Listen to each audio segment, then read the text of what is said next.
mais c'est un texte majeur qu'on va lire ensemble aujourd'hui. C'est un texte qui est écrit par Jean-Claude Chamboredon, que vous connaissez peut-être. Jean-Claude Chamboredon, c'est un très grand sociologue qui a écrit avec Pierre Bourdieu, donc une valeur sûre, excusez-moi quoi.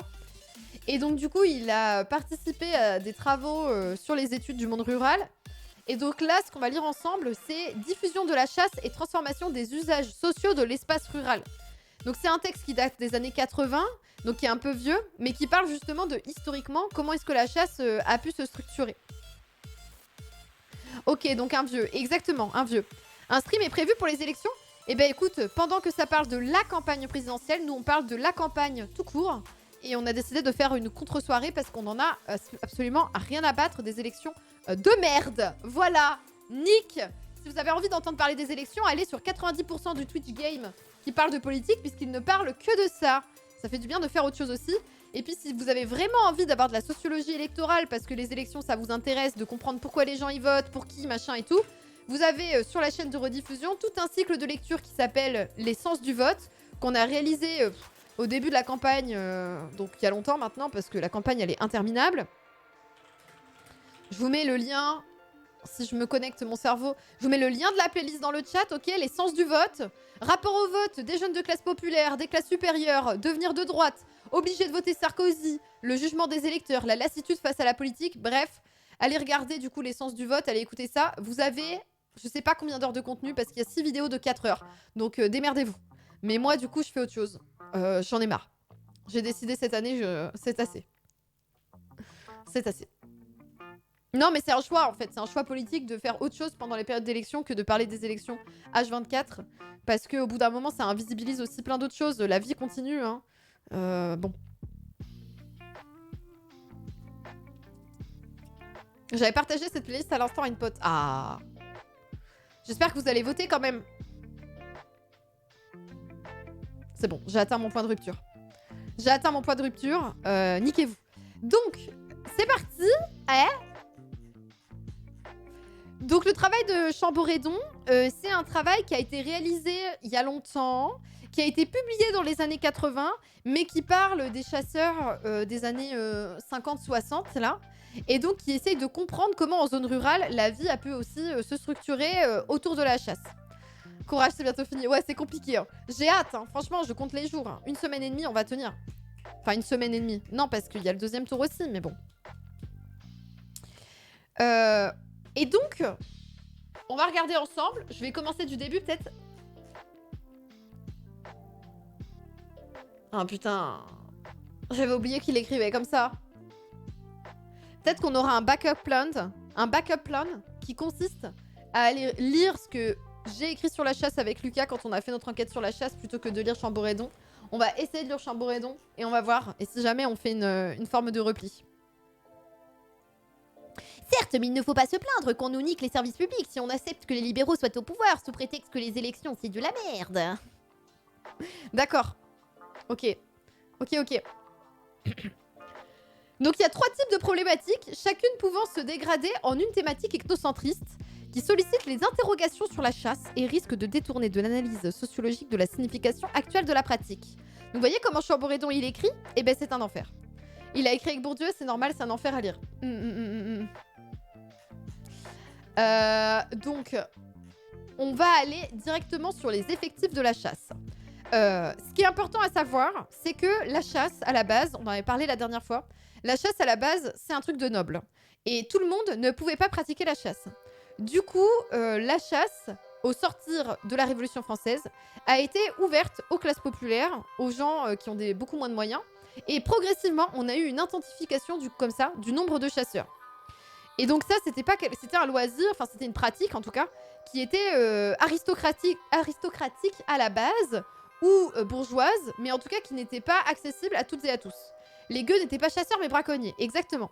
Donc ça c'est important parce que on aurait dû le faire au tout début. Si j'avais pas été une énorme bolos et que j'avais été capable de préparer mon cycle de lecture correctement, on serait peut-être parti de ça, sur le retour historique, avant de commencer vraiment à parler de la chasse et des mobilisations de chasseurs et tout, comme on l'a fait les semaines dernières. On serait parti de ça, quoi. Mais c'est pas grave, au pire, ça fait un aller-retour. Salut Dodo Fury, salut Martine. Moi maintenant, quand je suis pas d'accord avec quelqu'un, je réponds oui, comme ça on me laisse tranquille. Voilà, bah par exemple, bienvenue un canard oui, il a tout à fait compris. Oui, je réponds oui. Donc le nombre de chasseurs est en évolution depuis 1830. Alors, de 1830 à 1980, du coup. Il y a des chutes brutales du nombre de chasseurs lors des guerres et des remontées très rapides ensuite. Normal. Tout le monde a appris à tirer en même temps que la guerre, donc du coup, on a envie d'utiliser ses compétences, quoi. Normal. L'incertitude et quant à la relation pour la chasse paysanne entre la pratique et l'enregistrement officiel. Donc en fait, ils pensent qu'il y a des gens qui chassent sans avoir de permis de chasse. C'est possible, hein. Parce qu'il y a des gens qui n'ont pas d'enregistrement officiel via la souscription et le visa d'un permis.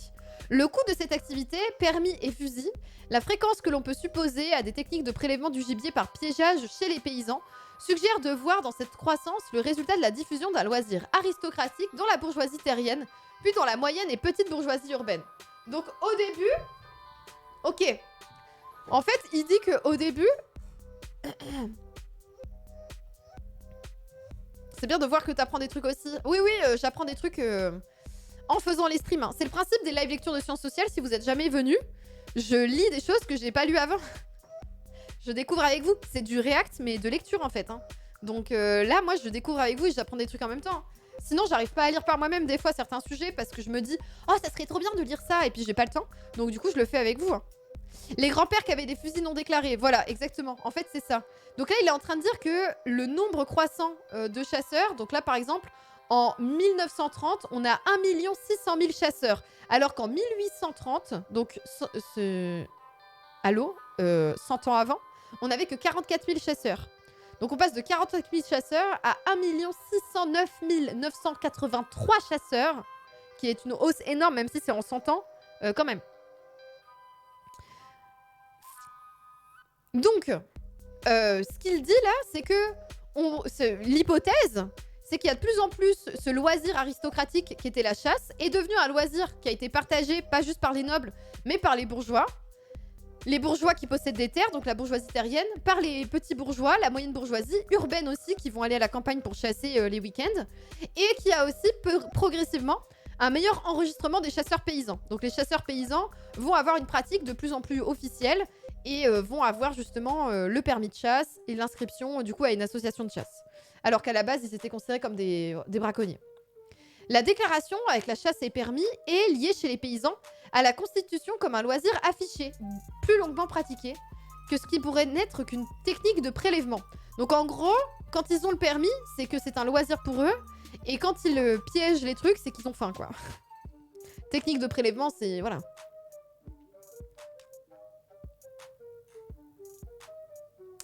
Dans la dernière période de l'apogée de la société rurale, l'effectif de chasseurs supérieur à 1,5 million traduit sans doute la diffusion dans la paysannerie et dans les classes moyennes des petites villes d'un loisir caractéristique du style de vie d'une petite bourgeoisie rurale. Donc à la base, c'est pour ça en fait qu'il y a plein de gens qui disaient oui, c'est pour les bourgeois la chasse. En fait, c'est à la base, c'était ça.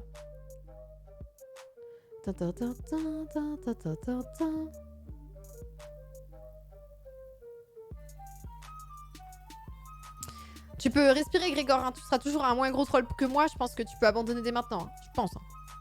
Voilà, j'anticipe. Hein. La pêche à la grenade était encore pratiquée bien des années après la fin de la guerre.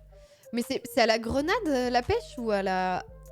Il n'y a pas aussi un truc avec des ondes horribles, là? La proie est moins abîmée avec un collet qu'avec un coup de fusil ou avec du petit plomb. Non, mais c'est sûr. Après, voilà, les pièges, c'est encore une autre pratique, mais ça reste une forme de chasse aussi. Ah, la dynamite, merci, c'est ça.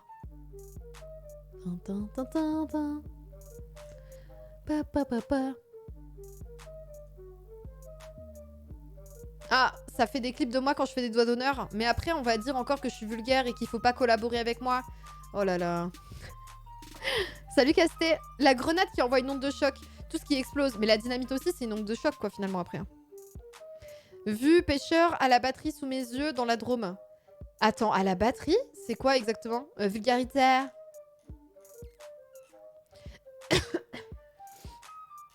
J'ai bu un verre avec quelqu'un, je donnerai pas de nom, qui disait ouais, j'aimais bien telle streameuse et après j'ai vu qu'elle était vulgaire et j'ai eu beaucoup plus de mal.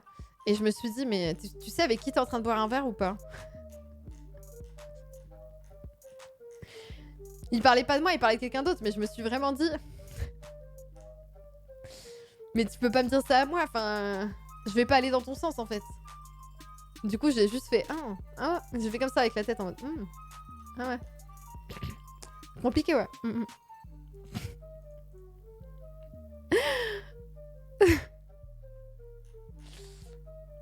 Aïe, aïe, aïe. La courbe des effectifs de chasseurs depuis 1945 fait apparaître une légère baisse jusqu'en 1955. Ok. Puis une croissance forte de 1860 à 1975, d'à partir de laquelle s'amorce une décrue rapide. Donc le nombre de chasseurs baisse depuis 1975 maintenant. Ces statistiques se fondent sur l'enregistrement annuel des chasseurs. On y observe l'effet des changements institutionnels, changement des catégories de validation, changement des prix. Ah bah oui, voilà. T'as le passage d'un permis unique à un système de 3 catégories avec des validations départementales, départementales et générales. Ah mais l'état technocratique quoi. On n'en peut plus en fait. Horrible. Et elle parle fort en plus. Ouais, effectivement quand t'es une meuf c'est assez mal perçu. Mais moi ça passe parce que je suis diplômée, hein, donc je pense qu'on me pardonne plus de choses.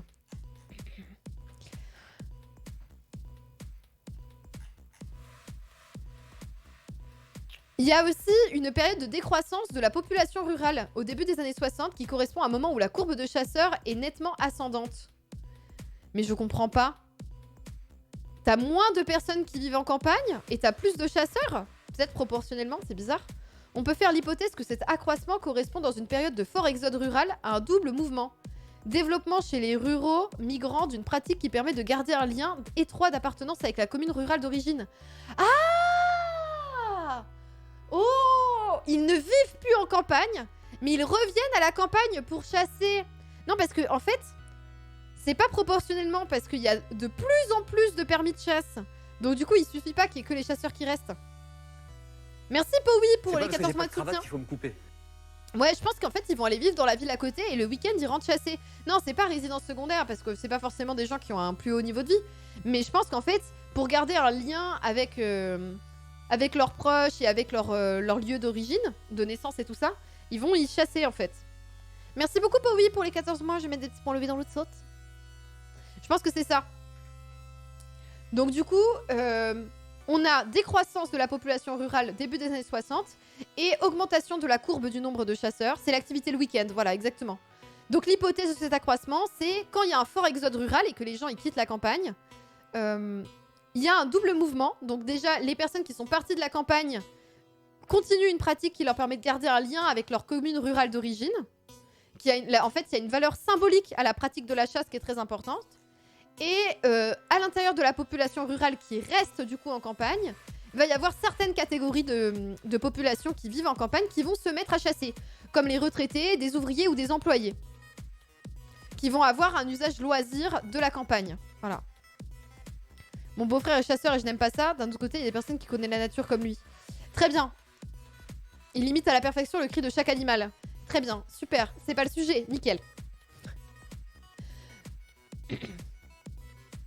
Je vais respirer, vous inquiétez pas, je vais récupérer ma patience. Vous n'avez rien fait. Évidemment, c'est la vie qui fait que je ne suis plus patiente. Mais on n'est pas là pour vous dire la chasse c'est bien ou pas. De toute façon, enfin bon, je suis végane, je suis pas forcément pro-chasse. L'idée, c'est d'essayer de comprendre quel usage ont les gens de la chasse. Pourquoi est-ce que les gens chassent? Qu'est-ce qu'ils mettent derrière cette pratique? Voilà. Que vous approuviez la chasse ou non, c'est pas le sujet. Perso, je m'en fous. Voilà. Moi, je suis une vraie démocrate, viens de follow. Incroyable, bienvenue à toi. C'est l'activité du week-end comme la randonnée, se balader, voilà, exactement. Ouais.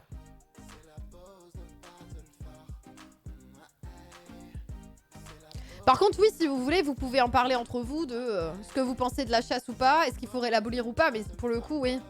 C'est pas le... Ça va pas être l'angle de la discussion, on va pas finir le live en se disant, bon bah voilà, c'est bon, on sait ce qui va devenir de la chasse, quoi. Donc la diffusion de la chasse, elle serait donc l'envers de l'urbanisation et de la dépaysanisation. Parce que oui, c'est des loisirs aussi qui étaient beaucoup investis par les paysans.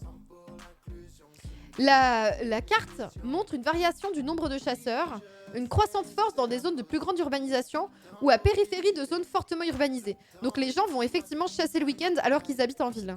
Donc c'est le cas par exemple en nord et dans la périphérie de la région parisienne, sur la côte méditerranéenne ou en région Rhône-Alpes. Il y a des exceptions quand même, où il y a beaucoup de chasseurs alors qu'il n'y a pas beaucoup de villes. C'est la Bretagne, le Doubs, la Moselle ou la Corse.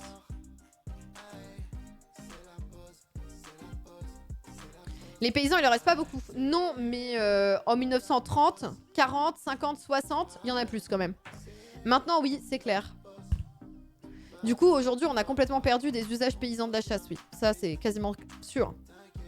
Non, mais c'est pas vrai. C'est pas parce que j'ai pas de cravate qu'il faut me couper. Merci le roi ton laveur pour les 16 mois de soutien. Merci beaucoup. J'espère que tu as bien le roi ton laveur. Des bisous. Salut Telpéry. La diffusion de la chasse, donc dans les années 50, paraît liée à l'importance d'une paysannerie de propriétaires moyens et à l'absence d'obstacles d'une propriété bourgeoise ou grand terrien.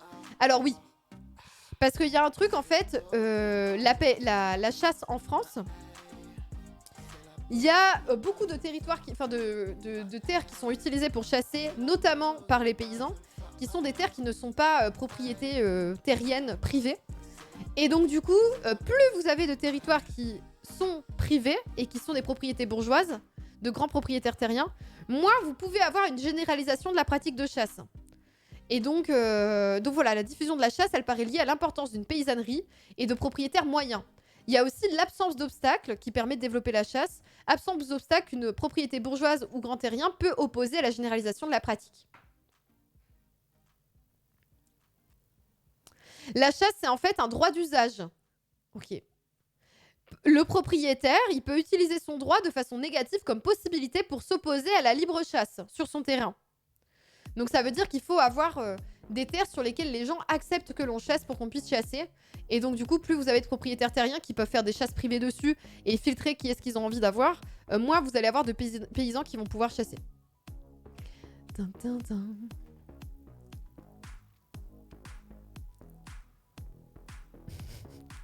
Pas de soucis, Darkopef. Ça va aller, nickel. Mais en fait, j'étais juste en train de te dire que c'était pas le sujet pour le coup. Voilà. Et encore une fois, bon, c'est pas une excuse, hein. Ça va pas de ouf dans ma vie, donc niveau patience, j'ai un peu autre chose à foutre. Voilà. Quand c'est pas le sujet et que vous êtes en train de dériver, je vous ramène sur le sujet que moi je suis en train d'avancer parce que c'est aussi un manque de respect que quand quelqu'un est en train de dire bah là je suis en train de faire ça et toi t'es là genre ah mais du coup moi je fais ci. Très bien. Tant de susceptibilité. Oui j'avoue, il faut pas être susceptible ici. Si vous voulez être brossé dans le sens du poil, tel un petit sanglier, vous avez 99,9% des streams Twitch où les gens vous font j'adore quand tu me parles comme ça de ta vie, c'est super. C'est adorable. T'as pensé à Subprime? Voilà, n'hésitez pas. Mais c'est pas toi qui décide. Ces autorisations, ça participe aux frictions d'usage entre propriétaires anti-chasse et chasseurs qui veulent investir le terrain. Oui, apparemment, il y a des trucs. Alors ça, j'y connais rien parce que je suis pas juriste. Mais oui, apparemment, il y a des trucs qui font que si tu ne t'occupes pas de ton terrain et qu'il est à l'abandon, apparemment, ça peut être récupéré pour la chasse. Il faut qu'il y ait un terrain entretenu pour que tu puisses dire non, il n'y a pas d'usage de la chasse dessus. Entretenu avec des clôtures qui soient délimitées, etc. Et si tu le délimites pas, en fait, les gens peuvent chasser dessus. Si c'est pas entretenu, les gens peuvent chasser dessus. Et donc, ça crée aussi parfois des tensions parce que ça veut dire que des gens pauvres qui ont hérité de terres mais qui n'ont pas les moyens de les entretenir ne peuvent pas empêcher la chasse dessus. Mais du coup, je sais pas. C'est ce qu'on m'a raconté, c'est ce que j'ai entendu, mais j'ai pas pu vérifier les textes de loi parce que j'y connais rien, quoi. Voilà. C'est très vertical comme stream. Bah oui, parce qu'on est Staline ici, en fait. T'as pas compris qu'on était communistes? Les communistes, ils sont là pour imposer la dictature du prolétariat. Donc du coup, nous, on impose juste notre mode de pensée et les gens, ils adhèrent, en fait. À l'aide. Voilà, si c'est pas entretenu, c'est aux chasseurs d'entretenir. C'est arrivé un pote, c'est ça. Voilà. Salut, Bedge. C'est ça. D'ailleurs, je vais vous exproprier. Hein. Si vous n'êtes pas d'accord avec moi, je viens chez vous et je vous vole votre propriété privée. J'en ai rien à foutre.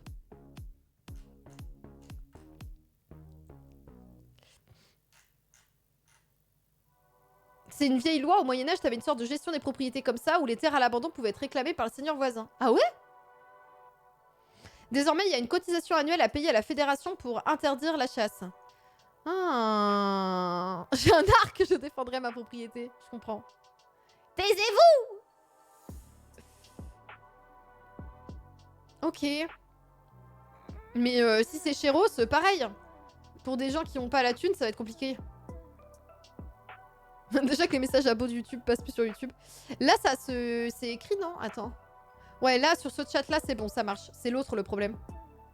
J'ai pas prouvé de propriété de toute façon. Du coup, l'explication historique et sociale pour l'accès aux droits de chasse implique que l'on renonce à des liaisons simples entre la diffusion de la chasse et l'offre de la chasse. Donc, s'il y a du gibier, on a le droit de chasser? Ah non, c'est pas ça. On renonce à ces liaisons. Ok. C'est pas parce qu'il y a du gibier à tel endroit qu'on a le droit de chasser.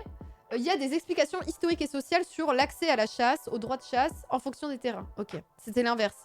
Les phrases écrites à la négative, parfois c'est compliqué quand elles sont un peu trop longues. Ok. Il écrit tout à la négative en fait. C'est chaud patate. Alors, il explique que la chasse, elle s'est diffusée dans plein de régions de France, notamment dans le Midi. Il y a des valeurs culturelles en fait qui sont liées à la chasse. Ça a une force valeur symbolique. Ça permet aux gens en fait de connecter avec les autres du monde rural, de créer des liens sociaux importants. Donc c'est ça la valeur culturelle et symbolique, c'est dans l'espace local d'avoir un entre-soi agréable dans lequel tu te retrouves. Enfin voilà, partager à loisir, pour le coup le foot c'est à peu près pareil. En gros c'est des jeux de pouvoir je suppose. Bah l'accès au droit c'est surtout comment historiquement la chasse s'est construite quoi, en tant que loisir. Et le droit de chasse, le droit de chasse. J'ai compris, j'ai pas compris, renoncer aux liaisons. Renoncer aux liens entre... en fait il disait... Les gens ne chassent pas sur un terrain parce qu'il y a du gibier dessus. C'est pas ça la liaison, c'est pas ça le lien logique, tu vois. C'est pas juste, oh, il y a du gibier à un endroit, du coup, paf, c'est parti, on peut chasser dessus. Ça marche pas comme ça. Il y a un droit de chasse, en fait, et il y a un usage des terrains qui est réglementé. C'est tout, en fait, ce qu'il était en train de dire. Et du coup, oui, la chasse, c'est un moyen pour créer du lien social. Alors, entre personnes qui partagent le même espace, ils vivent dans le même endroit, quoi, dans la même campagne, et entre personnes, entre hommes. Voilà. Parce que c'est majoritairement, de manière quasi exclusive, des hommes qui chassent. La chasse a fourni un terrain d'affirmation privilégié, peut-être un refuge, à des valeurs caractéristiques de société à forte division du travail entre les sexes. Donc on se retrouve avant tout entre hommes. Voilà. Il conviendrait donc, pour articuler cette supposition, de dire que les endroits où l'accès au droit de chasse ne connaît pas de limites trop strictes imposées par le droit de propriété, la chasse peut servir de terrain d'expression privilégié aux valeurs d'honneur des cultures. Voilà. L'honneur masculin est défendu dans la chasse. Donc c'est le terrain d'affirmation de ta virilité, en fait, la chasse. Et un endroit où tu te retrouves entre hommes. Salut Daigou. Je vous fais la synthèse en même temps de ce que je lis. Voilà. Salut Enarpiou.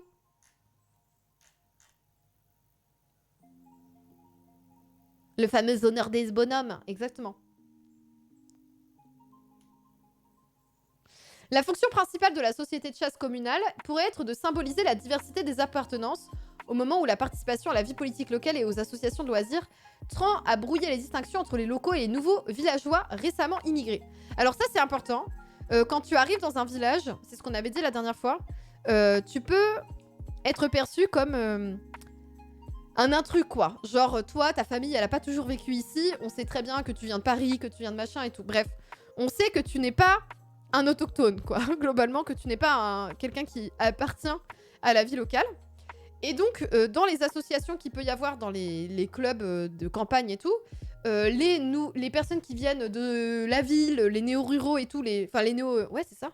Les personnes qui viennent de la ville et qui viennent vivre en campagne, qui se déplacent d'une campagne à une autre et tout ça, eux, en général, ils ont tendance à se mélanger du coup à la population locale, par le biais de l'école, des associations de parents d'élèves. T'as un accent chelou. Ouais, c'est ça. Association de parents d'élèves, tu vas pouvoir te mélanger, tu vas pouvoir participer à la vie commune. T'as tous les loisirs, enfin bref. Sauf la chasse. La chasse, t'as que des gens qui sont ici de père en fils qui chassent.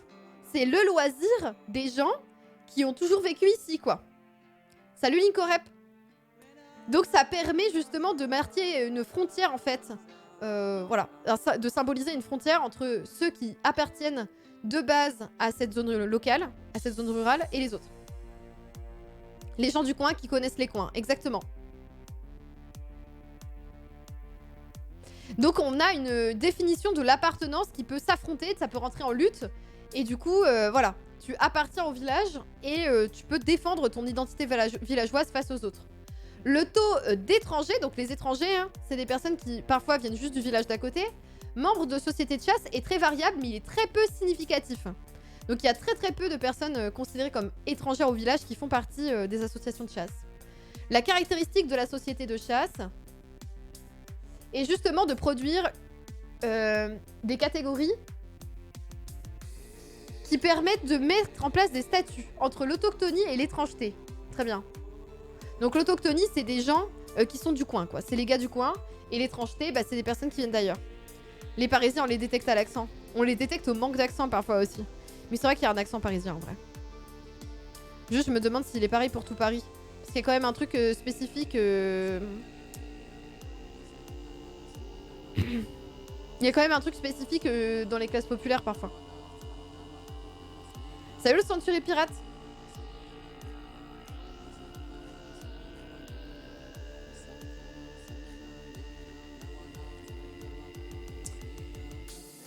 Alors, les étrangers, c'est ceux qui ne possèdent pas de terre sur place, qui n'ont pas de propriété, qui ne sont pas nés dans le village et qui n'ont pas de parenté proche avec un habitant. Donc ça, c'est les étrangers. Tu viens dans le village, tu possèdes pas de terre, tu n'es pas né ici et tu n'as pas de proche qui vit dans le village, qui est originaire du village. La politique à leur égard peut aller de l'exclusion totale à l'acceptation.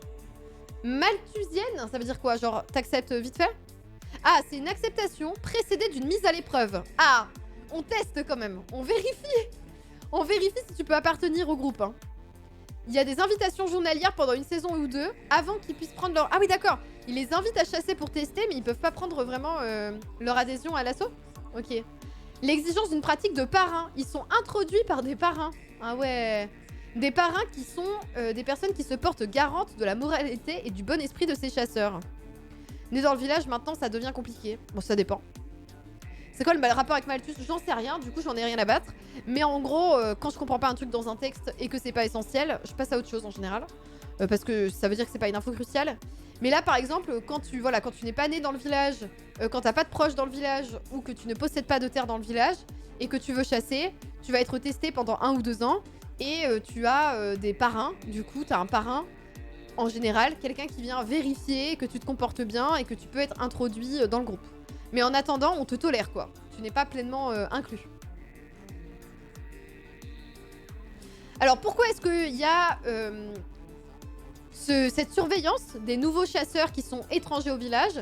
Le souci, c'est d'éviter notamment les chasseurs aisés, qui sont des commerçants, des membres des professions libérales, qu'ils ne se fassent sécession et qu'ils ne se soustraient aux terres de la communauté rurale en persuadant le propriétaire d'un domaine important de leur louer la chasse. Ah, c'est pour éviter qu'ils participent à des chasses privées et qu'ils aient plus de terrain, quoi. Donc c'est des guerres aussi et des luttes de qui chasse où et comment.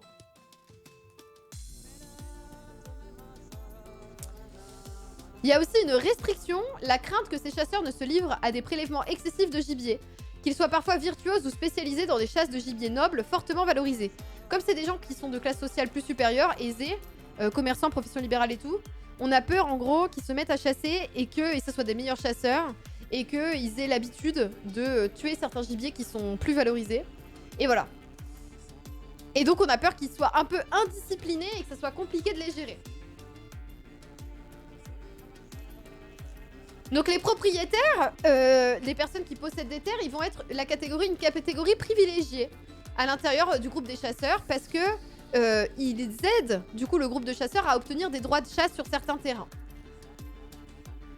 Mais la propriété en soi, c'est pas un seul critère, il faut être propriétaire et venir de cet endroit. Donc il faut avoir une appartenance locale, il suffit pas juste de posséder des terres.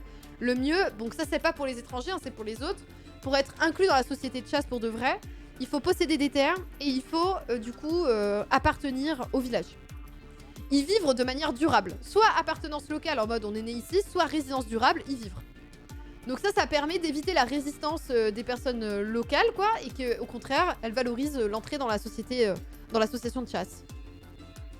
Mes parents viennent pas du village dans lequel j'ai grandi, alors que tous mes potes si, les vieux du village qui parlaient à mes potes « Ah oui, j'ai connu ton grand-père, j'étais à l'école avec lui. » Et moi, on me demandait d'où mes parents venaient. Bah oui, voilà. Exactement.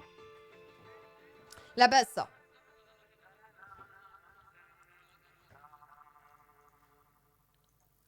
En général, on dit ton nom de famille avec c'est une quelque chose. Yes. Voilà.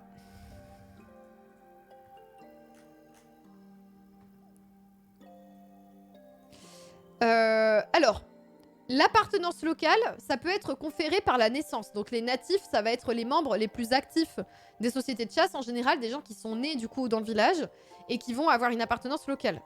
Ça peut être aussi l'appartenance locale gagnée par la résidence prolongée, ça fait des années que tu habites ici.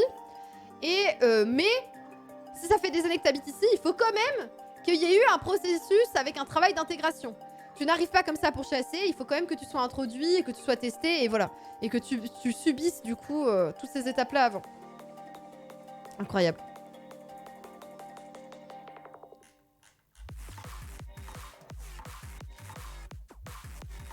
Les privilèges de l'appartenance locale sont acquis pour les personnes natives et ne sont pas perdus par les migrations. C'est-à-dire que si tu es né dans ton village mais que tu t'en vas, tu es quand même... T'as quand même le privilège d'être quelqu'un qui est né ici. Et donc du coup, les gens te reconnaissent. Et du coup, tu peux continuer à chasser ici. Alors que pour les personnes qui ne sont pas natives, ça ne peut être gagné ce privilège de l'appartenance locale que par une longue intégration. Dans la société de chasse, c'est dans la société de chasse que s'inscrit la vraie citoyenneté. C'est ouf en fait. Genre c'est encore plus dur de devenir chasseur que d'être naturalisé dans ce pays, ça se trouve. Hein. C'est encore tellement ça, oui de ouf hein. Et là ça date des années 60-80. Hein. Salut Dead Switch Flying. C'est quand même chaud hein.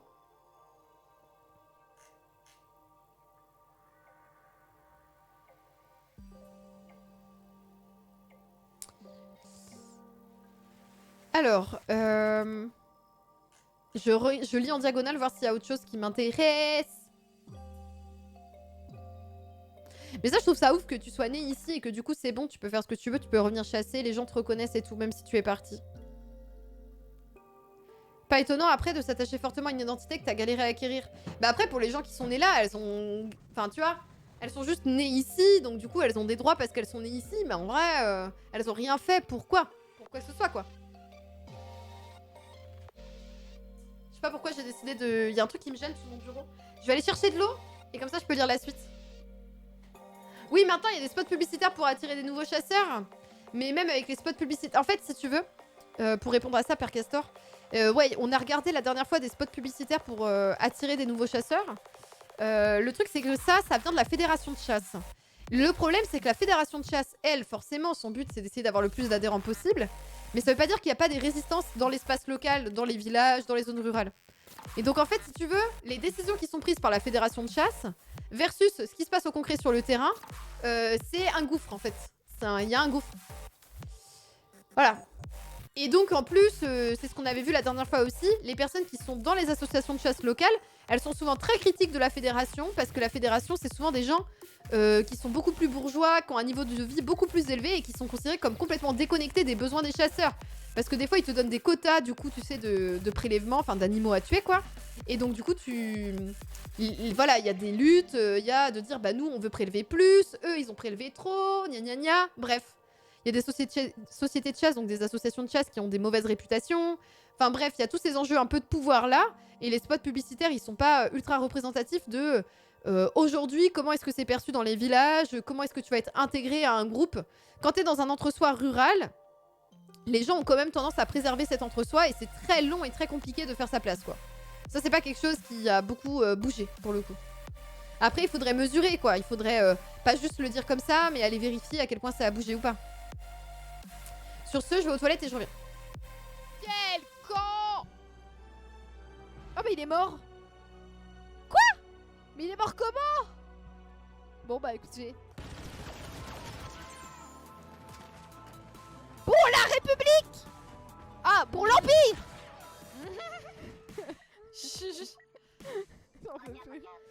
Pour la France! Pour les saucisses véganes! C'est ça! Allez, Maudit, ne perds pas, non! Non, je repasse avec toi. Yes! Yes! Ça c'est chaud à rire! Oh, il y a un petit chat! Non! J'avais mon épée à la main! Merde! Je voulais juste lui parler! Ah! Non!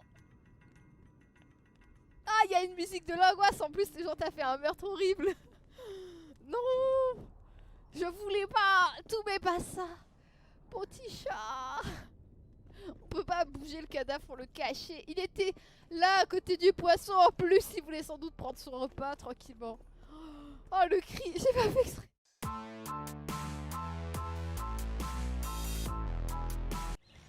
Alors là, je suis à poil, je peux plus rien faire si je sors mon arme. Et que j'ai que des points. Mais qu'est-ce qui s'est passé? Je voulais enquêter sur la mort d'un troll et je finis comme ça à poil. Suite à une soirée. Mais je suis sûre que là il s'est passé un truc de ouf. Un petit lapin, ça valait le coup. Je suis contente d'être restée. Il va vouloir le bouffer. Ah non. Non. Laisse-le. Fuis. Vite. Quoi? Non. Petit lapin. J'ai tué un équerre. J'ai l'impression que je viens de dire je viens de tuer une équerre. Waouh. J'attaque maintenant le compas. La règle graduée. Le double décimètre gagnant. Regarde. Ça c'est une contre-plongée, regarde. Voilà. Là, je suis totalement à mon avantage. Voilà. Alors, je baisse ma caméra pour toi. Voilà, nickel. Allez, c'est parti. Voilà, personne me voit sous cet angle parce que je fais 1m50. Alors, concrètement, je peux vous le dire, normalement, personne ne me voit comme ça. Ah, j'ai des grands trous. Heureux. Les best-of aussi sont sur le thème de la chasse. J'avoue. J'avoue. Merci, Juku. Bonsoir. Bonsoir, Juku. Merci pour les 5 matchs. C'est pas parce que j'ai pas de cravate qu'il faut me couper. Des bisous, Juku. J'ai été prendre ma boisson de l'enfer, là. Ma diablerie. Vous voyez comment c'est mal... Ça fait mal aux yeux de lire comme ça, là, sur écran, pour le coup. C'est pour ça qu'on fait qu'un créneau de live lecture par semaine. Vous avez vu à quoi ça ressemble? Les textes que je me tape. La chasse à l'épée, je sais pas si c'est encore très méta, c'est vrai. Chasse à l'arc, par contre, oui. T'as retrouvé l'appétit? Oh non. La situation est critique. Hein. Je pense que je vais disparaître de la surface de cette planète avant la fin de l'année. 2022, l'année maudite. Hein. Enfin... Je viens de capter que c'était mon pseudo aussi, peut-être pas que je dis ça. Je viens de me baver dessus, du coup. Faut inverser les couleurs. Mais en fait, le problème, c'est que c'est un scan. Du coup, je pense pas que ça marche très bien d'inverser les couleurs, malheureusement. Et ouais, j'ai un lecteur PDF Acrobat Reader, quoi. Je viens de me baver dessus. Ah là là.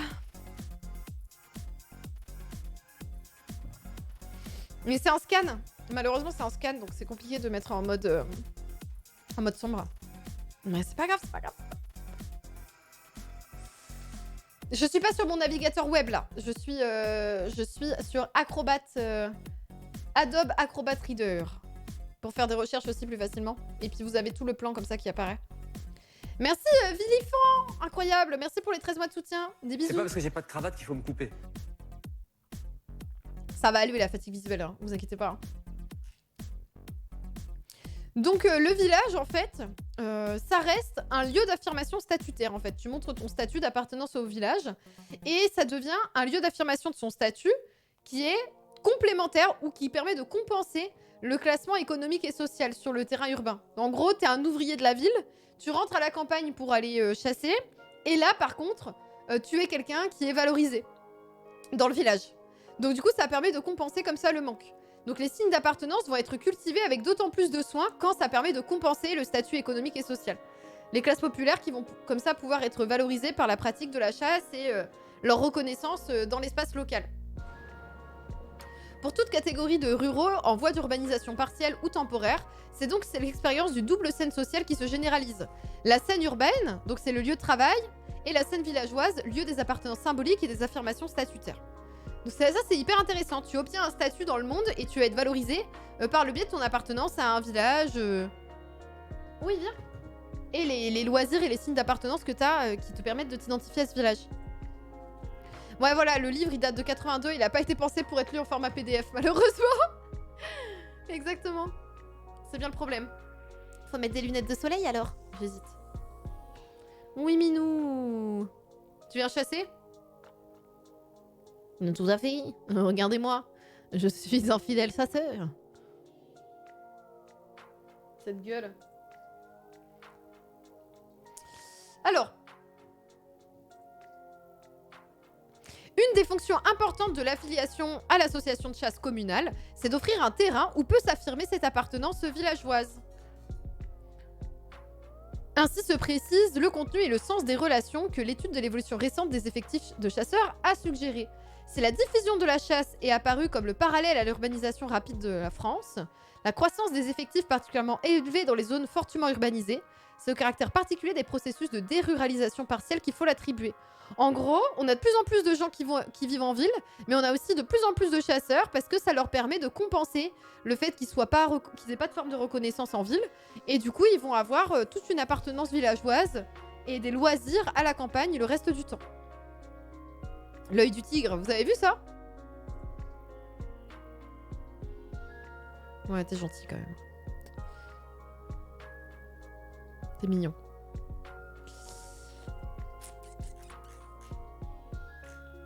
Bon, est-ce qu'on a besoin d'autre chose dans ce texte-là? Je sais pas. Je cherche en même temps. Parce qu'après, c'est sur des trucs... En fait, si vous voulez, c'est que j'essaye de faire attention à ce que je vous lis. Salut Fiansouk! J'essaye de faire attention à ce que je lis parce que là, j'essaye de voir des choses qui sont encore transposables et utilisables et compréhensibles, en fait, par rapport à la pratique de la chasse qui existe encore aujourd'hui. Parce que comme c'est un texte qui est très vieux, qui date des années 80 et tout, je trouve ça cool de garder ce qu'on peut... parce que sinon, ce serait un travail d'historien si juste je vous redonnais tout le contexte et qu'on passait plus de temps là-dessus, mais juste au moins voir des choses qui sont encore utilisables aujourd'hui. Et encore aujourd'hui, c'est vrai que ça peut être un moyen d'appartenance à l'échelle locale que de chasser.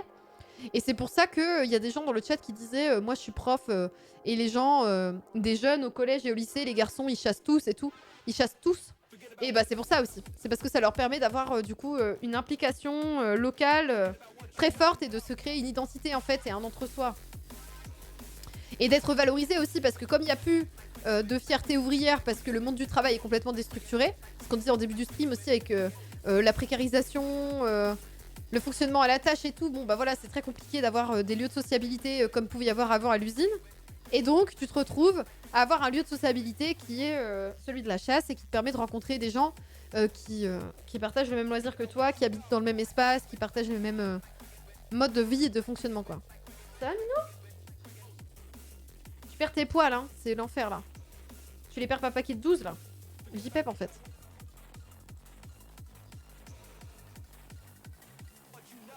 Alors. Là, ça parle de la production du gibier, mais bon... Je sais pas si on regarde un bout de documentaire que Lisa nous avait envoyé après. Parce que ce texte-là, on va pas tout lire. Je vérifie hein, s'il y a des choses. Ah voilà, ça y est, c'est ça. C'est un peu un rite de passage pour les garçons en campagne pour prouver être un vrai garçon bien viril, plein de sueur. Merci Cléora! Tu me fais la transition. Donc la pratique de la chasse, avec la sociabilité qui se développe autour d'elle, notamment les repas, les rencontres, les récits de chasse, c'est une occasion privilégiée d'expression de valeurs viriles. C'est le particulièrement vrai dans la chasse populaire. Ah, c'est parti. Donc ça permet de prouver qu'on est un vrai homme, effectivement. La fréquence de la pratique selon l'âge oppose la même structure selon les villes, villages, régions. Ok. Donc, si on compare par exemple les chasseurs d'une commune rurale d'un département à fort taux de pratique avec ceux d'une commune urbaine, on observe un recrutement étalé de tous les âges dans le premier cas et concentré dans les tranches d'âge médianes dans le second. Ah oui, on avait dit c'était pas forcément les retraités qui chassaient ou les plus jeunes, c'est 35 ans. 35-44 ans. En fait, c'est des actifs qui chassent. Et ça, on l'avait vu déjà, c'était encore le cas du coup plus récemment. Ce sont les actifs qui chassent, les gens qui ont un métier. Ces deux profils de distribution s'observent à degrés divers de netteté. Mais moi, c'est vrai que je pensais que... Enfin, il y a plein de gens qui se disaient c'est peut-être les retraités, quoi. On en avait parlé lors du premier live. Ouais, vous retenez bien, vous êtes forts. Si on fait un quiz à la fin, vous allez gagner. Hein.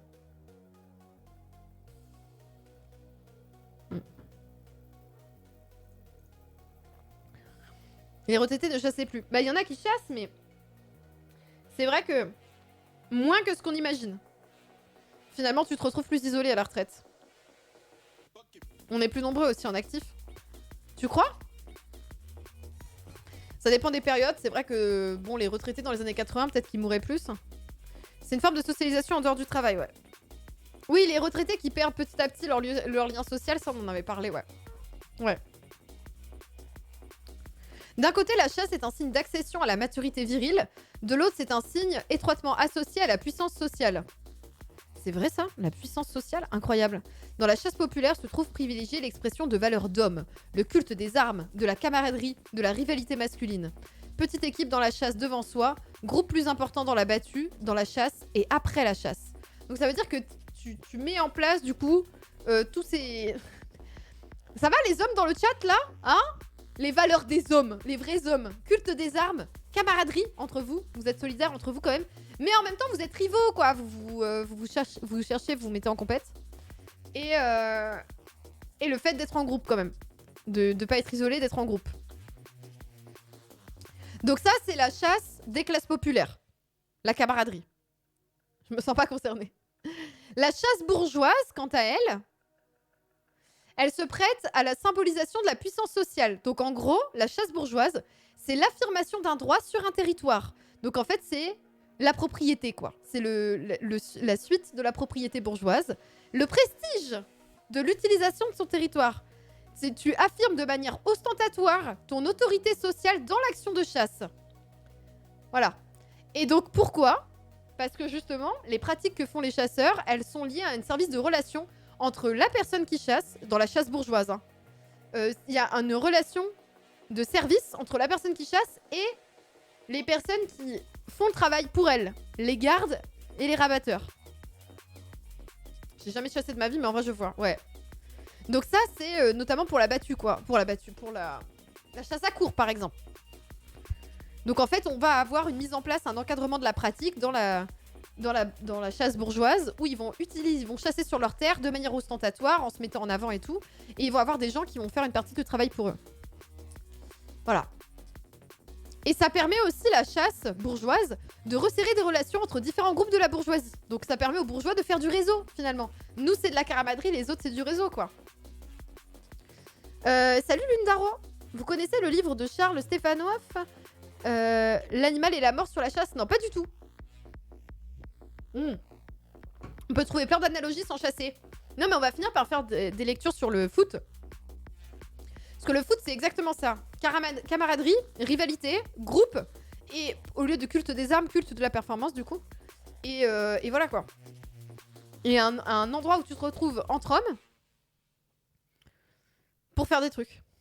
Ça veut rien dire comme ça. Allez, le foot. Tu te retrouves entre hommes pour faire des trucs, là. C'est bien, non, ça? Les petites football club de campagne, exactement. Depuis tout à l'heure, le son me rappelle trop les teufs de campagne, je suis en manque. La playlist, si vous voulez, hein, je vous la mets dans le chat. Out of context maudit.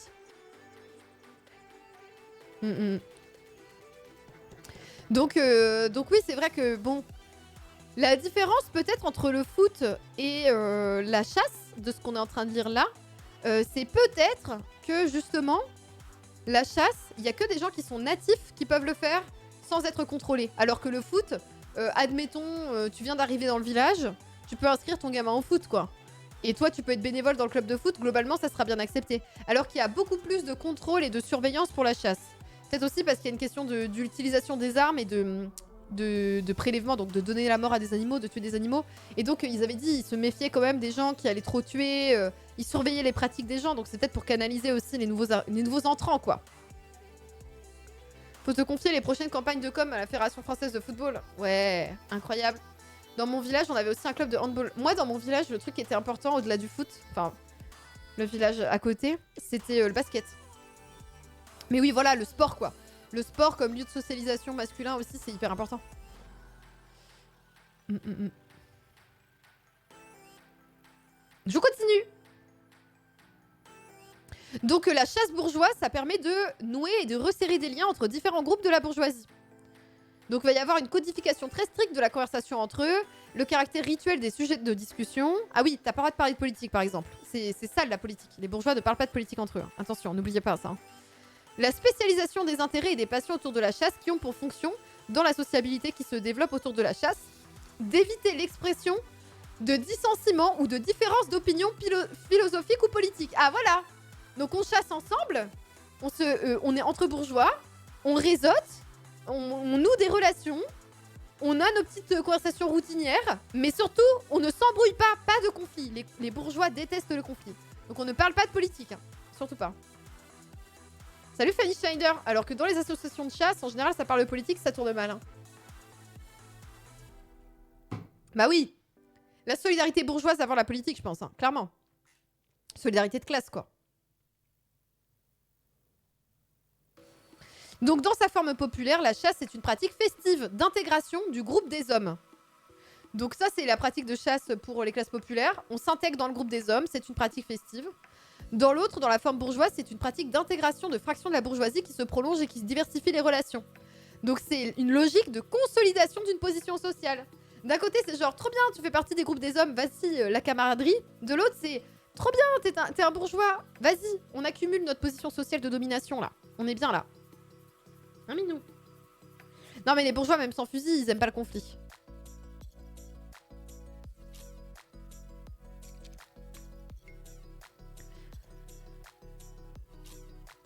Si la chasse a une fonction symbolique dans la société paysanne traditionnelle, elle est reconnue et acceptée. Elle ne l'est que comme passe-temps dûment situé dans le temps de la vie. Ah oui, donc c'est reconnu la chasse comme loisir, mais il faut quand même que tu fasses... Enfin voilà, c'est un passe-temps, ça doit pas être toute ta vie, quoi. Donc c'est notamment le cas, c'est reconnu dans les moments creux du calendrier agricole. N'oubliez pas, dans une France majoritairement rurale et paysanne, du coup dans les années 50, il y a ce truc de... bon bah, on chasse dans les moments de creux du calendrier agricole et dans un temps limité dans la durée.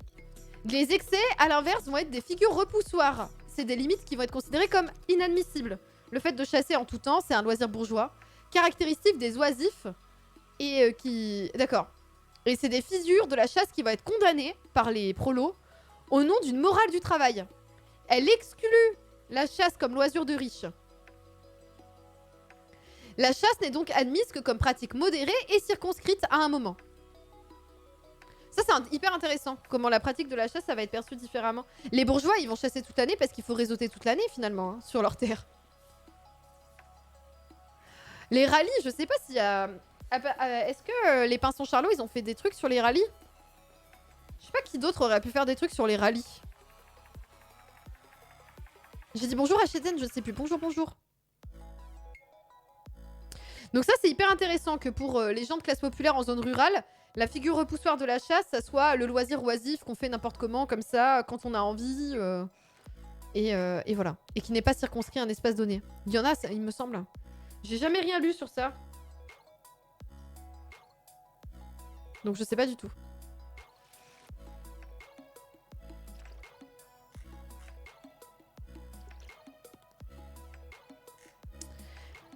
Cette condamnation diffuse des dangers d'une activité qui peut tourner à la passion exclusive explique que dans la société paysanne, la pratique intense de certaines chasses tente à être la spécialité de ceux sur qui pèse le moins d'obligations du travail, soit les plus jeunes et les vieillards. Donc c'est des pratiques de chasse qui demandent plus de temps, de longues attentes, ou des affûts, des longues quêtes de chasse. Ok.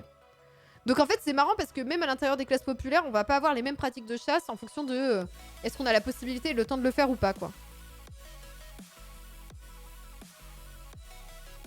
Salut Tinka!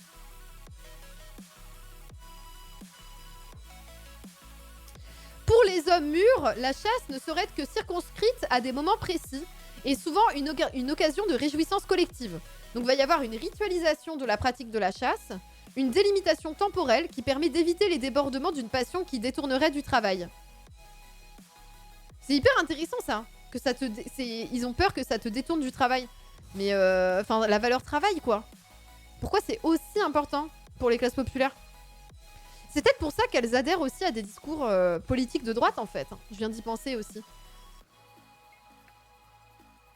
Je me souviens plus si on avait parlé de ça dans l'essence du vote, que voilà, la question du travail. En fait, il y a beaucoup de gens de classe populaire qui n'ont pas envie d'être vus comme oisifs, justement, comme ne travaillant pas assez, comme assisté, enfin tous ces termes-là, assisté, parasite, voilà. Et donc du coup, eux, ils veulent prouver que vraiment ils travaillent et que ils devraient avoir rétribution pour leur travail, mais qu'ils ne volent rien à personne, etc. Donc c'est voilà, c'est un truc hyper important pour eux. Alors qu'en fait, ils meurent au travail, en fait. C'est ceux qui meurent le plus au travail. Le travail, enfin, ils se font exploiter et tout. Donc c'est hyper intéressant, ça. C'est hyper intéressant de voir à quel point tu défends une valeur qui est à l'opposé des intérêts pour ta classe, finalement.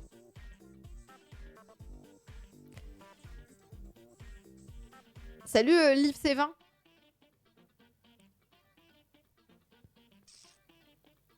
C'est comme ça que tu t'estimes différent du patron aussi, c'est toi qui bosses. Oui, oui, c'est ça. Imaginaire de la fierté ouvrière, c'est toi qui bosses et lui, il est oisif et il prend du coup tes gains. Exactement. Travail essayé, c'est ce qui te différencie de la bourgeoisie. Oui, sauf qu'aujourd'hui, dans les discours, on nous fait croire que la bourgeoisie travaille. Mais oui. Mais l'idéologie du travail, c'est ouf, hein. Non, mais t'inquiète, Fanny, je regarderai plus tard. Vous inquiétez pas. Je verrai, mais là, de base, comme ça, c'est juste qu'il n'y a rien qui me vient. J'ai pas de source. Parce que j'ai pas l'encyclopédie universelle de tout ce qui est sorti en sciences sociales dans ma tête. Donc c'est compliqué.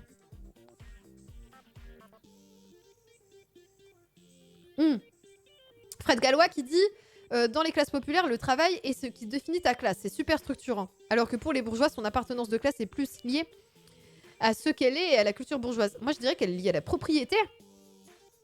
L'appartenance de classe des bourgeois.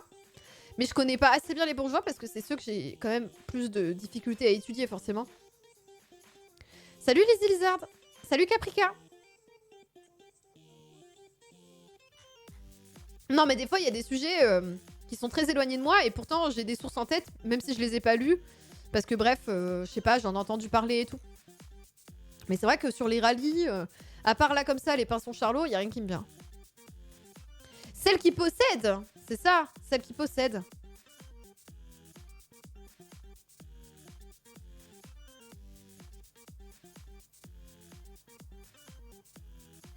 Oui, mais exactement ce que j'étais en train de penser, Sifaël.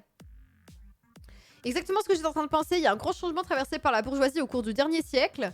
Ils occupent maintenant des positions qui leur permettent de travailler, ou en tout du moins de le prétendre. C'est ça.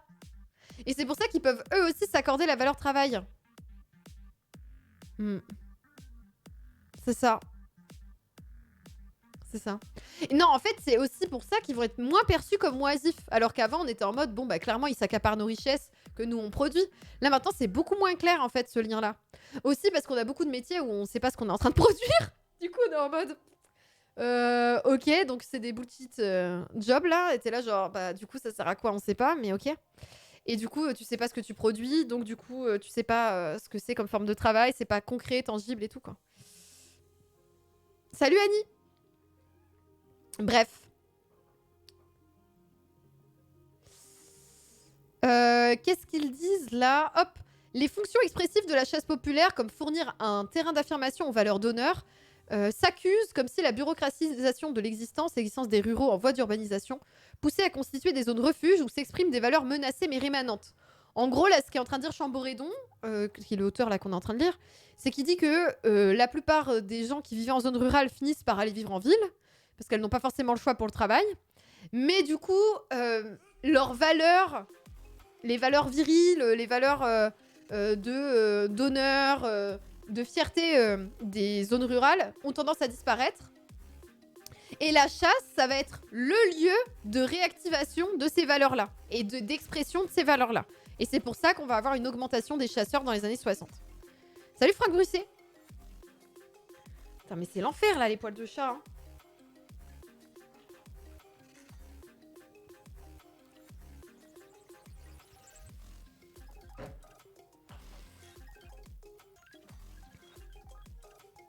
Ne pas savoir ce que le travailleur produit, c'est tout le principe du capitalisme. Ouais, ça dégoûte. Mais ça permet, en fait, là, ce qu'on était en train de dire, c'est que ça permettait aussi quand même pas mal aux bourgeois, du coup, de faire apparaître comme du travail ce qu'ils font, alors que ça n'a pas forcément de sens ce qu'ils font. Et voilà. Mais du coup, ils peuvent aussi s'accaparer la valeur travail telle qu'elle est conçue, du coup, par les classes ouvrières et par leur fierté, quoi.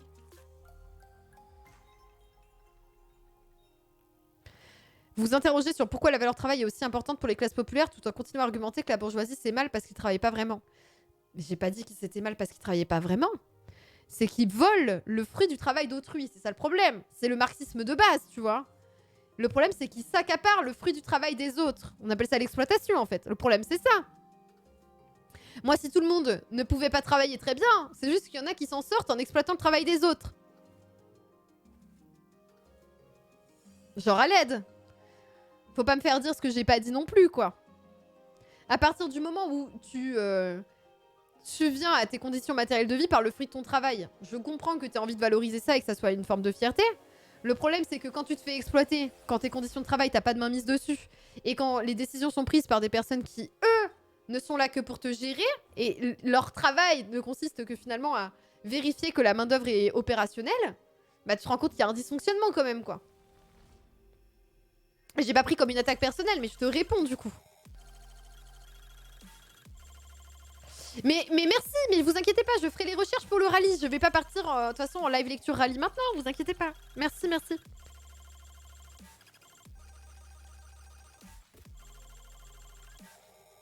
Ouais, critique de la propriété privée, mais oui. Mais en fait, il y a vraiment ce truc de... Moi, ce qui me pose question par rapport à la valeur travail, c'est que je me demande à quel point est-ce que la fierté ouvrière est liée au travail. On lie ça au travail, alors qu'en fait... Très bien, Raylatop, salut. En fait, c'est ce qui est particulier, c'est que voilà, il va y avoir une fierté ouvrière qui va être liée à la valeur travail, alors que ça vient entretenir le truc. Comme on a une fierté ouvrière qui est liée à la valeur travail, ce qui nous permet de nous distinguer des autres, admettons, pourquoi pas. Et bah du coup, on va avoir tendance à valoriser les discours sur cette valeur travail, des discours qui peuvent être tenus par des politiciens qui capitalisent sur ces discours-là, et qui sont pour autant des bourgeois et des gens de droite qui vont utiliser du coup cette valeur-là.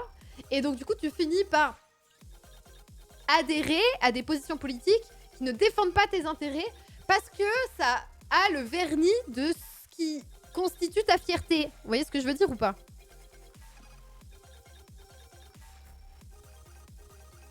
Je pense que la valeur travail, étant chez les bourgeois que chez les ouvriers, ça a été construit comme une valeur commune. Je sais pas, ça dépend. La réalisation par le travail, peut-être. Il y en a certains en mode... Ouais, je sais pas.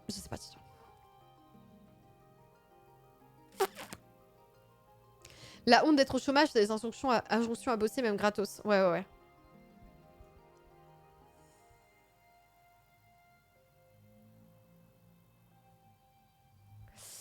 Oui. Bref, c'était juste... C'était juste une réflexion comme ça, j'en sais rien. On parle pas du même travail. Oui, c'est ça en fait. Bon, on met n'importe quoi derrière le terme après. Hein. C'est possible, hein, vu que c'est un mot qui est utilisé un peu comme mot valise comme ça. Bon. Salut la Patride. J'espère que c'est une blague, Captain Kid. De toute façon, il n'y a pas assez de travail pour mettre les gens à bosser là. Hein. Faudrait qu'on bosse tous moins d'heures pour pouvoir s'en sortir déjà. C'est compliqué. Hein. Ok. Qu'est-ce qu'on a d'autre? Il y a la petite bourgeoisie rurale en campagne, du coup, qui va petit à petit se transformer. Il va y avoir des instituteurs, des petits notables locaux, amis du peuple, avec une sensibilité écologiste, qui vont redéfinir progressivement les frontières de ce que c'est que la petite bourgeoisie rurale. Incroyable. Et du coup, ça veut dire qu'aujourd'hui, en campagne, il y a des groupes qui coexistent, donc des paysans, des ruraux, des classes moyennes traditionnelles, des artisans, des commerçants, qui vont avoir tendance, du coup, à chasser, qui vont, du coup, coexister avec de la petite bourgeoisie rurale, des petits notables, qui, eux, vont avoir des définitions de l'usage de la campagne, de la nature, voilà, qui sont très différents de ceux des chasseurs, quoi. Donc, on va avoir des contradictions dans une pratique qui va être obligée de se justifier selon des valeurs étrangères à sa logique. Donc, les chasseurs qui... c'est ce qu'on avait dit, les logiques étrangères, c'est les logiques qui viennent en dehors de la localité et du village. Et donc là, comme il va y avoir un regard critique sur la chasse, qui va devenir de plus en plus important, quoi, et ben les chasseurs vont devoir justifier leur pratique, mais pour justifier leur pratique, ils vont devoir le faire dans les termes des personnes étrangères à leur pratique. Et donc, c'est là qu'il peut y avoir des conflits, quoi. Et que ça devient compliqué.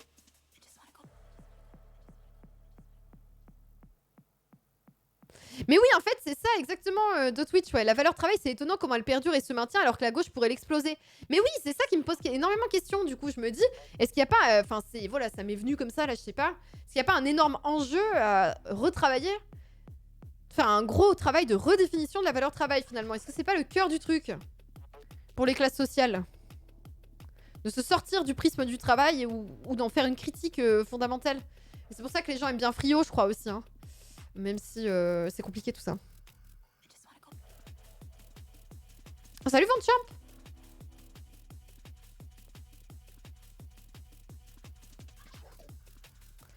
Donc les chasseurs, ils vont devoir intégrer des images d'eux-mêmes qu'ils se donnent à l'extérieur. C'est chaud, hein. Donc en fait, il y a des représentations des chasseurs qui sont extérieures aux groupes ruraux ou aux gens qui chassent. Et ils vont devoir justifier leur pratique à partir de ces représentations-là. Et donc c'est pour ça qu'ils passent aussi pour des gros blaireaux, quoi. Il y a un décalage, en fait. Il y a un décalage énorme. Ils doivent justifier leur pratique, mais dans des termes qui leur sont étrangers. Du coup, ils n'y arrivent pas. Du coup, ça crée un gouffre. Du coup, il n'y a plus de dialogue. Du coup, ça crée des embrouilles. Du coup, il y a des morts. Voilà, c'est QFD. La pente glissante.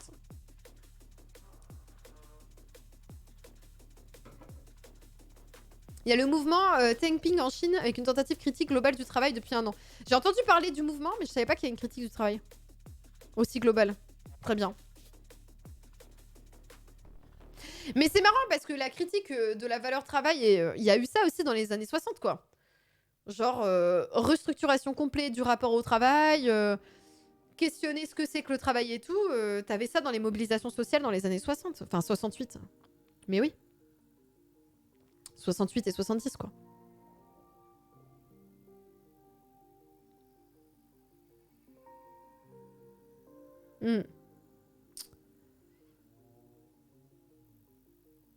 Bref.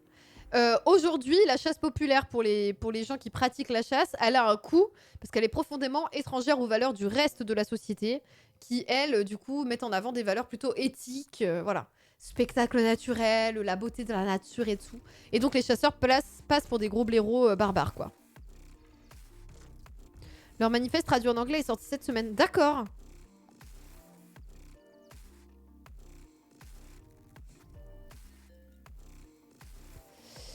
Je sais pas si le travail a toujours la même valeur depuis la promotion de la productivité. Non, je pense pas non plus. Hein.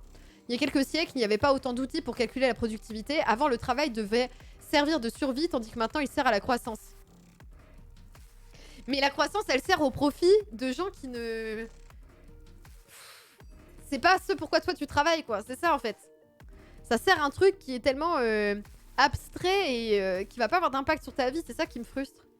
Et alors, là, je suis en train de me dire que j'ai l'impression d'avoir découvert l'eau chaude en mode « Et si on se concentrait sur la valeur travail ?» Comme une teubée. Alors qu'en fait, juste Marx le fait déjà il y a des siècles, en fait. Il faut arrêter. Hein. Enfin... Je suis teubée, moi. La meuf, en 2022, elle redevient marxiste, en fait. Genre, elle vient de capter que, finalement, peut-être qu'elle est marxiste. Mais, ok. Bah, il est temps de se réveiller, en fait. J'y pep. N'importe quoi. On voit que je fatigue. Hein. J'ai pas beaucoup dormi ces derniers temps, ok, m'en voulez pas. Voilà, j'ai découvert l'eau chaude, j'ai découvert Marx, en fait. Ça y est.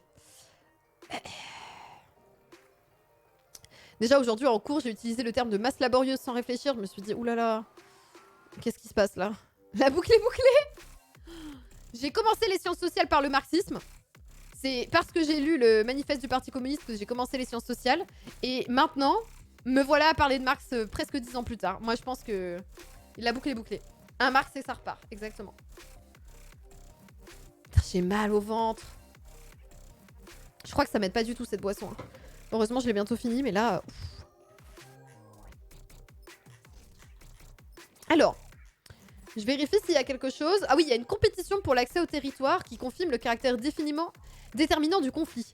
Donc en gros, en campagne, on a des conflits, et ça on l'avait vu la semaine dernière aussi, il y a des mobilisations sociales de chasseurs, parce qu'en fait, il y a un conflit entre qui peut utiliser le territoire ou non. Et donc du coup, il y a le droit de propriété individuelle, les gens qui disent, bah en fait c'est ma terre, je fais ce que je veux dessus. Et il y a le droit d'usage. Bah oui, les chasseurs, ils sont pour le droit d'usage. J'utilise de manière temporaire ta terre pour faire quelque chose dessus et je m'en vais. Voilà. Donc c'est compliqué. Et ça va créer des conflits dans l'espace local, rural. Cette question de la propriété. Et donc du coup, en fait, quand on regarde les transformations des pratiques de la chasse, on voit la contradiction croissante des usages de l'espace rural.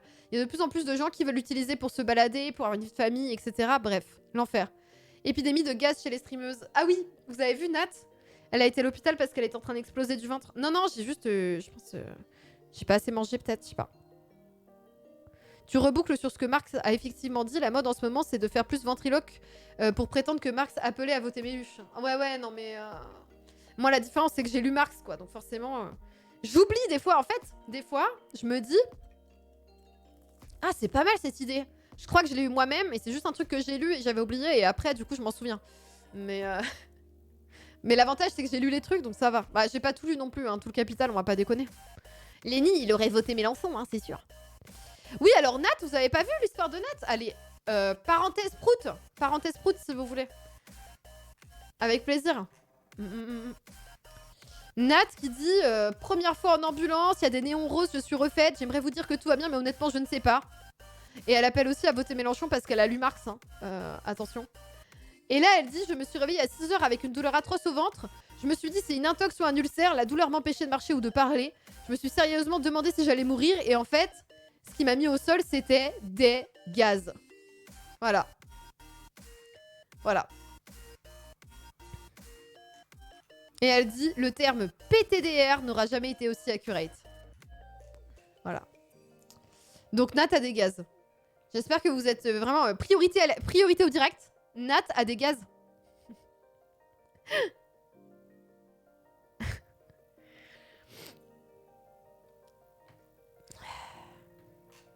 Vous êtes contents hein, d'être sur ce stream. Hein. Info BFM, j'en pleure en cœur de rire. En vrai, une fois, j'étais super mal. Je savais pas ce que j'avais. J'étais pliée en deux, ça allait pas. Et c'était des rods bloqués. Donc c'était des gaz aussi techniquement, tu vois.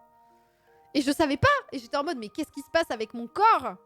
Et j'ai rien retenu. Parce que j'ai vu des gens dire, mais arrête de te retenir. Mais c'est pas question de se retenir. C'est des fois juste... ton corps, il veut pas sortir quoi que ce soit. Je sais pas pourquoi. Elle a résolu le problème du gaz russe? Peut-être, ouais. Alerte! Nat a pété! Terrible. Ok. Alors, à part le prout, là, qu'est-ce qu'il y a d'autre? Est-ce qu'on a la conclusion de l'article? Hein? Quand même. La nature, ça apparaît comme un enjeu négocié entre différentes catégories d'utilisateurs. Il y a une négociation, du coup, des territoires ruraux qui fait que ça va être constitué, en fait, en enjeu de débat. Donc, on va parler du paysage, de l'exploitation paysanne, de l'exploitation des territoires. Et donc, ça, c'est un truc qui est assez nouveau. On va avoir une discussion et des négociations sur l'usage des territoires ruraux. Les transformations de la chasse illustrent la constitution et l'avènement d'une politique de la nature. La naturalisation du cadre naturel, c'est le résultat d'un processus historique. Oui, parce qu'en fait, la campagne, c'était pas vu comme la nature avant.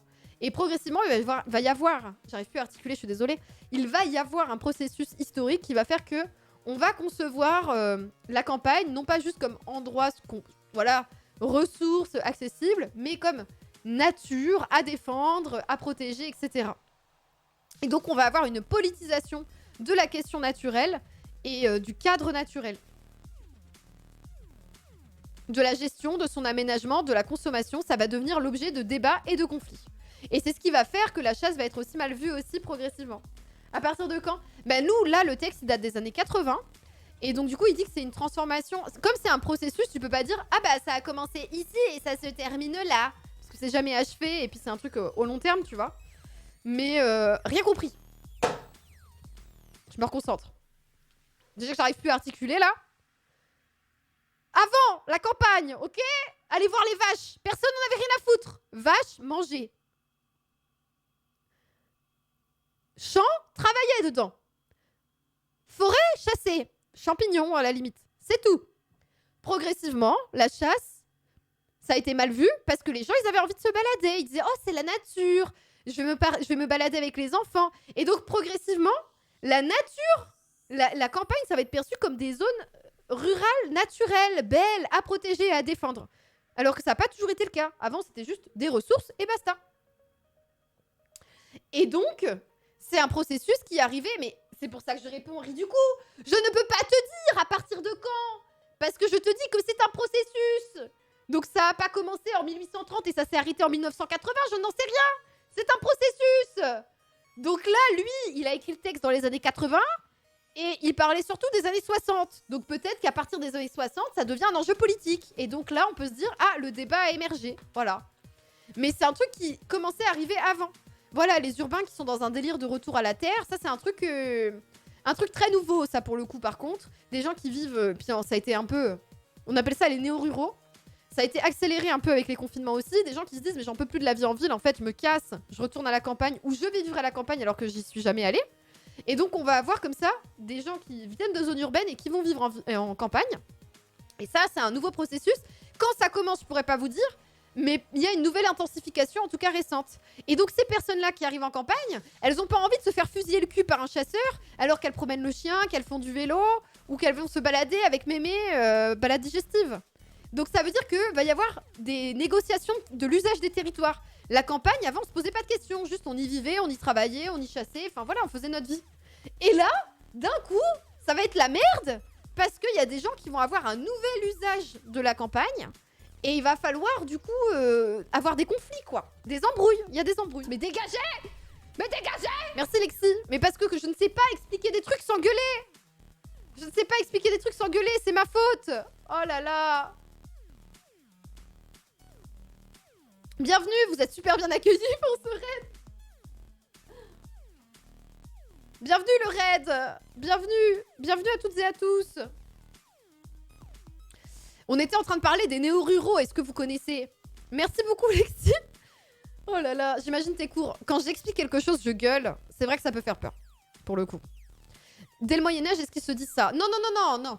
En fait, on était en train de dire que petit à petit, la campagne, avant, c'était juste perçu comme une ressource. Et petit à petit, c'est c'est la nature, c'est des paysages à défendre, c'est des réserves naturelles, vivent les animaux. On va se balader, on va faire de la randonnée, on va prendre des photos, on va chasser les champignons, bref. Tous ces trucs-là. Ça, non, c'est récent. Donc là, je te dis, moi je piffe, j'en sais rien, mais c'est les années 60 parce que là, lui, il parle du fait que dans les débats publics, on va avoir cette défense de la chasse, donc c'est récent, 1960. Le moment où lui, il en parle, l'auteur. Donc voilà. Mais oui, en fait, on est en train de parler des néo-ruraux, je sais pas si vous connaissez. Les néo-ruraux, c'est des gens qui, du coup, viennent de la ville, habitent en ville, et qui se disent, j'en peux plus de la ville, je me casse, je vais à la campagne.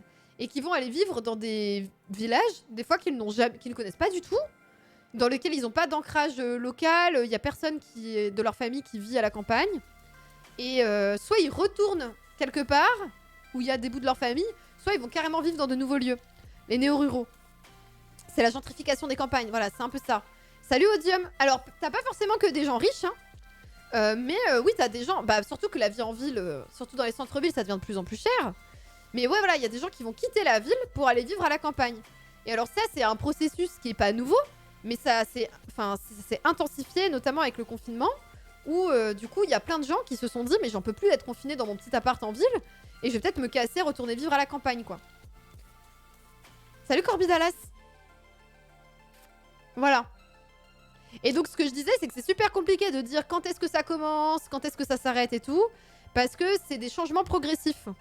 Et donc c'est un peu compliqué. Quitter la ville pour aller à la campagne, je me sens visée. Bah ouais, mais c'est pas forcément les gens riches qui font ça, hein. On y retourne car on n'a plus les moyens, ouais.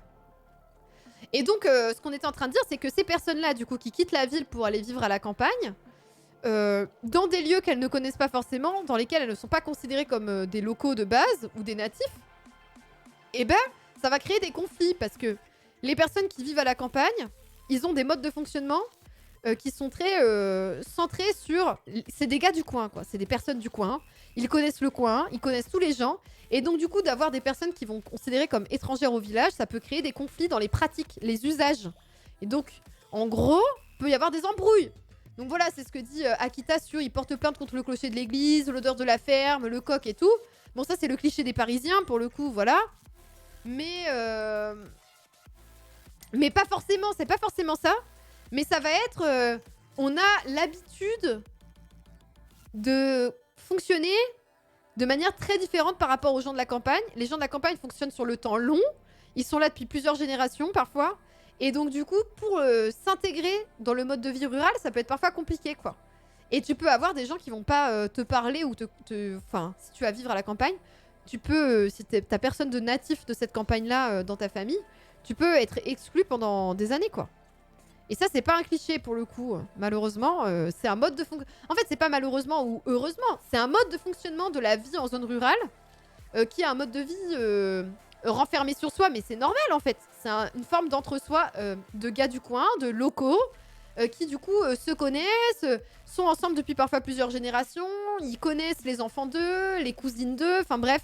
Et du coup, t'as un espèce de petite bulle comme ça qui s'est créée. Et quand t'as des personnes extérieures qui arrivent, ça peut être compliqué à gérer, quoi. Surtout que les personnes de la ville qui arrivent, en général, elles vont venir s'impliquer notamment dans le milieu associatif, association de parents d'élèves, voilà. Et donc du coup, ils vont mettre un peu les pieds dans le plat, quoi, et ils vont avoir tendance à trop s'impliquer trop rapidement, et donc ça permet pas de s'intégrer sur le temps long, quoi. C'est un peu compliqué. Et alors, ce qui permet d'aider à l'intégration, ça va être le système de parrainage, là, quelqu'un qui t'introduit, quelqu'un que tu connais qui va t'introduire au groupe local, ou ça peut être les trajectoires conjugales, les mariages, les relations amoureuses, machin.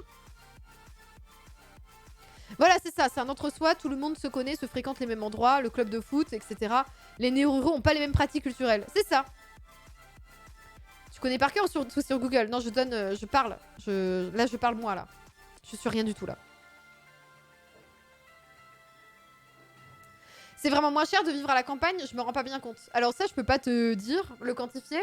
Le loyer, l'immobilier coûte moins cher. Après, de devoir se taper une caisse aujourd'hui, vu le prix des voitures et de l'essence et tout, c'est compliqué. Ça fait 8 mois, il paraît. Dans un mois, je nais. Incroyable. Des bisous, Rectal Fission. Merci pour les 8 mois de soutien. Merci, merci. Je viens prof d'histoire, STP. Ah non, pas l'histoire. Trop dur. Trop dur. Oh là là. Trop dur. Des fois, il y a des vieilles personnes aisées et des cadres qui viennent s'installer en milieu rural ou périurbain. Ils font gonfler le prix des loyers, excluant les moins aisés vers des endroits bien moins desservis. Oui. Oui, oui.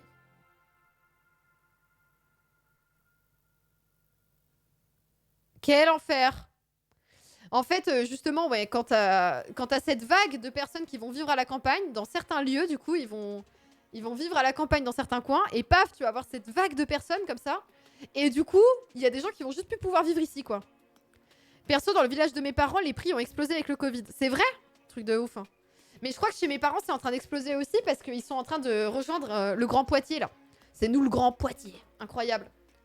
Parce que justement, il y a une étendue... Enfin, la banlieue de Poitiers s'étend et du coup, c'était juste un petit village de campagne et maintenant, ça va faire partie du Grand Poitiers. Va y avoir des bus, donc ça va être mieux desservi, donc ça va coûter plus cher, etc., quoi. Faut être prêt à renoncer à pas mal de confort en allant dans des régions désertées. C'est ça, puis ça peut finir par revenir plus cher parce que désert médical, devoir se déplacer pour des frais de santé, devoir se déplacer pour les courses, pour sortir, pour un milliard de trucs, enfin c'est compliqué, quoi. Mais oui, il y a plusieurs types de campagnes, bien sûr, bien sûr. C'est pour ça qu'on dit pas la campagne en général, on dit les zones rurales.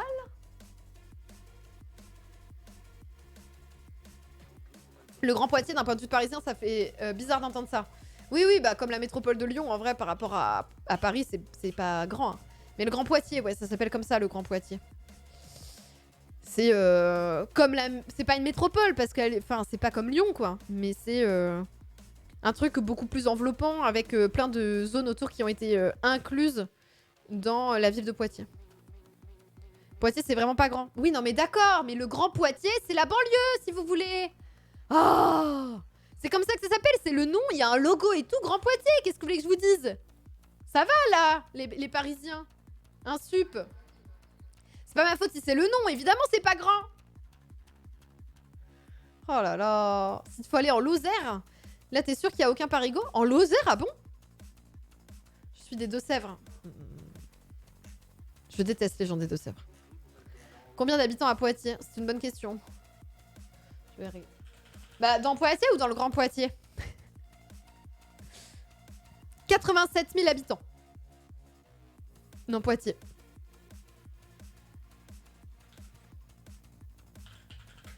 Et le Grand Poitiers? 194 000 habitants. Communauté urbaine du Grand Poitiers. Bah, c'est pas tout petit non plus. Hein. Voilà, ils appellent ça une communauté urbaine. Vous voyez? Nique les 2 chèvres. Oula. Merci Kirnal. Cravate qu'il faut me couper. Merci Kirnal pour le prime et les 6 mois de soutien. Des bisous Kirnal. Ça, regardez là. Communauté urbaine du Grand Poitiers. Il est moche le logo, hein. Avant, c'était ça. Je pense que c'était pire. Communauté d'agglomération, le Grand Poitiers. Immonde. C'est sûr que c'est pas le Grand Tokyo, ouais. J'ai le droit de tacler les Deux-Sèvres. Ma famille vient des Deux-Sèvres, ok? Moi, j'ai grandi en Vienne, mais ma famille vient des Deux-Sèvres, alors j'ai le droit. C'est écrit dans mon... J'allais dire mon testament, mais je suis pas décédée. Dans mon acte de naissance, c'est écrit. J'ai le droit. C'est légitime. En plus, je viens vraiment de coin paumé des Deux-Sèvres. Hein. Je viens pas de Niort et tout. Hein. Ma famille, elle vient de la campagne des Deux-Sèvres. Hein. Des trucs reculés. Hein. C'est compliqué. Hein. Ils savent pas conduire là-bas en plus. C'est plus la raison du tac qui m'interrogeait. Disons que c'est vraiment des gros pécores, quoi. Bon, quand t'es en Vienne, t'es à côté de Poitiers. Bon, voilà, tu vois. Enfin, t'as la civilisation à côté. Alors que, bon, quand t'es dans les Deux-Sèvres, globalement, t'es dans le fin fond du terroir, quoi. C'est... c'est... Voilà. Ah là. Mais bon, c'est là d'où je viens, donc j'ai le droit. Pire vacances familiales, les Deux-Sèvres. Moi, j'ai des endroits que j'aime bien. Je trouve ça joli, pour le coup, les Deux-Sèvres. C'est plus joli que la Vienne. Hein. La Vienne, c'est un peu gris. Hein. Pourquoi est-ce qu'on prend Cicère tout d'un coup? Non, moi je trouve ça plus joli. J'aimais bien me balader dans les Deux-Sèvres pour le coup. C'est plus joli. Hein. Mais bon, Niort, c'est un peu une ville éclatée pour le coup, ça. Déjà que j'aime pas trop Poitiers. On arrive et ça tacle les Deux-Sèvres. Mais j'ai le droit, ma famille est originaire de là-bas. J'ai le droit. Un minou.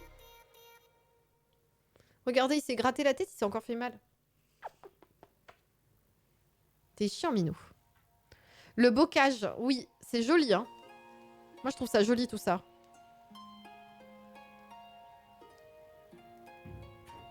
Je valide les paysages des Deux-Sèvres. Ouais, vachement plus beau, les paysages des Deux-Sèvres que... Et puis, pour se reposer, c'est vachement plus cool que la Vienne, pour le coup. Il vient d'où, Mando? Je sais pas. Il a une identité secrète à protéger, de toute façon. Niort me donne envie de mourir une fois par semaine, c'est-à-dire à chaque fois que j'y vais. Ouais, c'est pas ouf, Niort. Alors que Poitiers, pour le coup, t'as tout un underground politique un peu stylé, radical, anard et tout, quoi. Bon, y a pas grand monde, mais... y a des trucs stylax quand même à Poitiers. Hein. Bon, j'aimerais pas y retourner vivre. Voilà, bon. Mais, ouais. Ça fait beaucoup de bon. Mais, y a une petite vie, quoi. Niveau politique, y a une petite vie à Poitiers. Venez vivre dans le Nord, les Deux-Sèvres sont bien cool. Non, par contre, ouais, j'ai jamais vécu dans le Nord, pour le coup. Après, j'ai pas vécu à beaucoup d'endroits non plus, quoi. J'ai réalisé que ça faisait 6 ans que j'étais végane, donc ça veut dire que ça fait 6 ans que je vis à Lyon. Sale bourgeoise urbanisée que je suis. Voilà. Nick. Il y a bien que les gens des Deux-Sèvres qui trouvent Poitiers stylé. Alors, en vrai, j'aime pas Poitiers. Je suis très contente d'être partie dès mes 18 ans en mode salut hein. Mais j'y ai réfléchi ces derniers temps et je me dis que c'était pas si pire finalement. Il y a quand même des trucs à y faire et tout. Voilà. Ah mais tu viens vraiment de Niort, Christo, mais c'est pas une blague? On va découvrir qu'on est consanguin avec des gens du chat en fait. Ça va être chaud hein. Quand on va remonter l'arbre généalogique et que qu'on va voir vos pseudonymes apparaître là. C'est zéro blague. J'espère que ta famille est bourgeoise, sinon c'est sûr il y a eu des... c'est sûr ça a pris côté. Hein. Aïe, heureusement que t'es vieux, hein. Il y a des marges, normalement ça devrait aller. Quel enfer. Je suis ton père, Mozzie. Oh là là. On est tous de la même famille. Hein. Bah moi franchement, quand je vois ma famille de paysans, de paysans, de paysans, de paysans et de paysans, je me dis ouais. C'est un peu compliqué quoi. Après 10 ans de Lyon, je reviens à l'Allier car en fait c'est mieux et j'ai plein d'attaches là-bas. T'as encore des attaches aujourd'hui? Parce que moi je sais qu'il y a des gens que je connaissais, avec qui je m'entendais bien, qui sont restés. Mais de là à revenir, je sais pas. Après, je suis encore jeune hein. Peut-être que t'as 30 ans passés et que t'es en mode vivre à la campagne, c'est cool, quoi. Moi, je pense que je suis pas encore là-dedans. Si je le suis un jour, mais en vrai, je doute que je le sois un jour parce que vraiment, j'ai du mal avec la vie à la campagne. 18 ans de ma vie donnée à ça, c'était très bien. Ah oui, ma famille, des amis, la famille de ma conjointe. Bon, voilà, t'es pas tout seul. Il y a des ciné, la fibre à Niort aussi, ça en fait un truc sympa. Il y a la fibre, incroyable.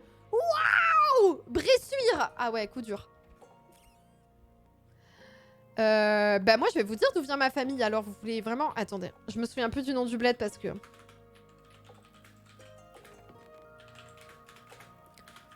On va voir vraiment si on est consanguin. Hein, c'est parti. Deux-Sèvres. Alors.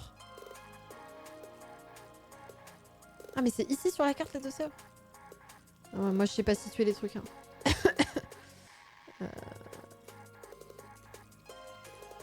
C'est petit, hein.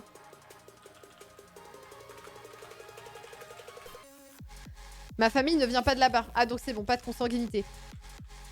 Non, parce qu'alors moi, on a remonté. Toute ma famille a toujours vécu là-bas. Hein. Si vous citez des coins desservis par le train, on peut toujours trouver plus paumé. Ah, là, vous donnez des... Ouais, là, ils donnent des coins desservis par le train. Moi, je parle de pas du tout de choses comme ça. Hein. Attends, je vais la regarder sur la carte. Salut, José à gauche. J'ai ouvert Google Maps. On en est rendu là. C'est pas parce que j'ai pas de cravate qu'il faut me couper. Merci beaucoup, José à gauche, pour les 1 an. 1 an de soutien, José à gauche. Des bisous. Alors, Limoges. Ah putain, oui, Ruffec, Poitiers. Ok. Ah oui, Bressuire. Ok. Partenay.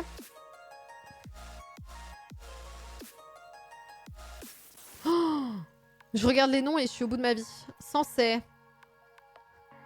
Voué. Je crois que les trucs, en fait, moi, ma famille, elle vient d'un lieu-dit, ok, à la frontière entre les Deux-Sèvres et la Vienne. Du coup, là, je suis en train de regarder à la frontière et je crois que ça n'apparaît même pas. On s'en bat les reins qui se lèvent tôt. Tu fais ce que tu veux. On va pas vous donner pour qui voter, là. Vous hésitez, bah... Je sais pas, allez en parler à vos darons, là. C'est pas possible, ça. Ou à Twitter. Twitter vous répondra, je pense. C'est la chasse au Korogu? Mais en fait, on est en train de regarder, ouais. Parce que moi, j'ai grandi dans la Vienne, mais en fait, ma famille vient des Deux-Sèvres et j'y retournais régulièrement. Mais là, je retrouve même pas les noms des bleds, alors que je sais y retourner en voiture. Vous me mettez dans une voiture, j'y vais. Genre, vroom vroom, machinalement, quoi, parce que j'ai beaucoup fait le chemin. Mais incapable de me souvenir du nom. C'est trop bizarre, quand même, d'être éclaté comme ça, du cerveau. Ah, mais je suis pas du bon côté, parce que là, il y a Mirbeau. Mirbeau, c'est trop haut. Plus bas, voilà. Pamprou. Ménigout. Mais vous avez vu les noms des bleds? Pamprou. Vénigout. Oh là là. Rond. Oh, Rond. Voilà. C'est bon, c'est là. C'est par là. C'est les lieux paumés autour de Rond. Ça, là. J'étais trop haute sur la carte, en fait. Je regardais trop loin. Qu'est-ce que... Si je mets... ça ressemble à quoi? Ça ressemble à de la verdure, je pense. Regardez ça. Ça ressemble à rien. Je viens de ces coins-là, là. De l'angoisse. Y a rien ici. Hein. Y a rien. Enfin, y a rien. Y a un musée, apparemment. Attendez. Oula. Oula. Sympa, la caméra. Vous avez vu? C'est gris et vert. Il faut aussi que je sorte les noms de patelin mosellan, balle de tête garantie. C'est beau, hein? Caméra 2. C'est bon, j'ai remis. C'est compliqué, hein, de... Ça fait bouger sur le côté, comme ça. Typical Deux-Sèvres, ça, hein. Ça a l'air tellement stylé que c'est même pas droit. Enfin, bref, vous voyez, quoi. C'est ce genre de bail, hein. C'est ce genre de coin où, en fait, quand on y va, c'est pour le cimetière, hein. Mais rond, quoi. Rond. Je suis normand, tout fini en ville. Ah ouais? La gravité est en option là-bas. Je sais pas pourquoi. Je pense qu'il n'y a pas une voiture qui s'est baladée et donc du coup ça fait ça. Trop bizarre. Google Street ne sait pas où il est en fait. Je pense, hein. Je pense. Mais j'ai jamais été en Moselle pour le coup. Elle doxe ses ancêtres. Attention. Bon alors attendez. On peut continuer de parler de ça mais j'avais un truc à vous montrer quand même. Je sais pas si on va tenir longtemps. On va juste regarder un bout. Parce que le problème du documentaire sur la chasse, les gens... c'est qu'il est premier degré. Et moi, autant vous parler de chasseurs, ça me pose pas de problème. Parce qu'on parle de leurs pratiques sociales, voilà. Mais là, on a trouvé un documentaire sur la chasse. Enfin, Lisa a ressorti un documentaire sur la chasse. C'est la chasse au sanglier en France. C'est très premier degré, ça, je pense. Carex, j'en sais rien parce que je connais pas les noms des bleds. La famille de mon père est de ce coin-là. Ah ouais? Dans mes limites. Je craque, c'est trop. C'est trop. Le sanglier n'est pas mort devant nous. Moi, je pense que c'est une victoire. On peut arrêter là. C'est trop, hein. Je suis en PLS. Je suis désolée. C'est cauchemardesque de ouf, en fait. Quand je pense que j'aurais pu assister à C'est une pas parce que j'ai battue. pas de cravate qu'il faut me couper. Mais je suis tellement soulagée de ne pas avoir assisté à une battue quand je vois ça. Je me dis, mais je serais morte sur place, en fait. Merci Enska pour les 14 mois de soutien. Difficile expérience. Merci beaucoup Enska pour le soutien pour les 14 mois. Des bisous. En fait, si vous voulez, la semaine prochaine, le principe du live lecture, c'est qu'on va lire, et je sais pas si je vais y arriver parce que ça risque d'être gênant pour moi, on va lire un travail de master qu'on a fait avec un de mes camarades de classe sur les chasseurs. Et il y a un des chasseurs qui nous avait invités à une battue. Et on n'a pas pu y aller parce qu'en fait, on n'a pas trouvé de traces de sanglier. Donc on a fait les pieds, il n'y avait pas de traces. Et heureusement, parce que sinon, il a dit, bah vous serez venus avec nous à la battue, quoi. Et moi, je suis sûre, mais je serais canée sur place, en fait. Genre, c'est hyper angoissant, les bruits, le fait qu'il n'y ait rien d'autre que le cri des chiens, la course et tout. Enfin, c'est... Fou. Comme ça, on peut imaginer que le sanglier s'est échappé. Bah, je crois qu'il s'est échappé pour de vrai. Hein, parce que j'ai appuyé plus loin et j'ai essayé de voir et je crois qu'il s'est échappé, ouais. Oh non, quel dommage. Oui, on était un peu comme ça en mode « Oh non, c'était notre seule opportunité de voir une battue. Ah bah non, on n'est pas là le week-end prochain. Oh bah alors Alors que pour le coup, faire un déplacement, tu vois, en mode aller chercher, pour le coup, il a raison, tu vois, se balader, aller chercher les traces d'animaux, ça c'est très très cool. Genre pister un animal, si tu veux pas le tuer, et que t'as pas envie de le déranger, évidemment, d'aller le faire chier et tout, mais juste pister un animal, regarder les traces, les comprendre et tout, ça c'est hyper sympa. C'est hyper agréable pour le coup. Maudit qui efface les traces en mode « Oh zut alors !» C'est un truc que j'avais fait dans la campagne à côté de Tarare, donc c'est pas loin de Lyon. C'est pas en Bresse, après je sais pas ce que c'est que la Bresse. C'est un peu l'intérêt de la photographie animalière. C'est trop bien la photographie animalière, mais putain, il faut du matos de ouf. Il faut attendre des heures, on se caille le cul, l'enfer. Alors que là, bon, il n'y a pas de but si ce n'est de regarder les traces quand tu te balades et tout, quoi.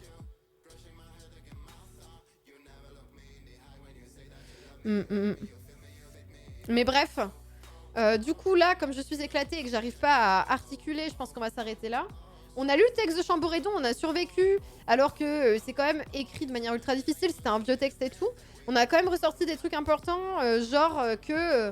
quand il y a eu un exode rural, moi c'est ce que j'ai retenu quoi. Il y a un exode rural, les gens quittent la campagne et il y a plus de chasseurs.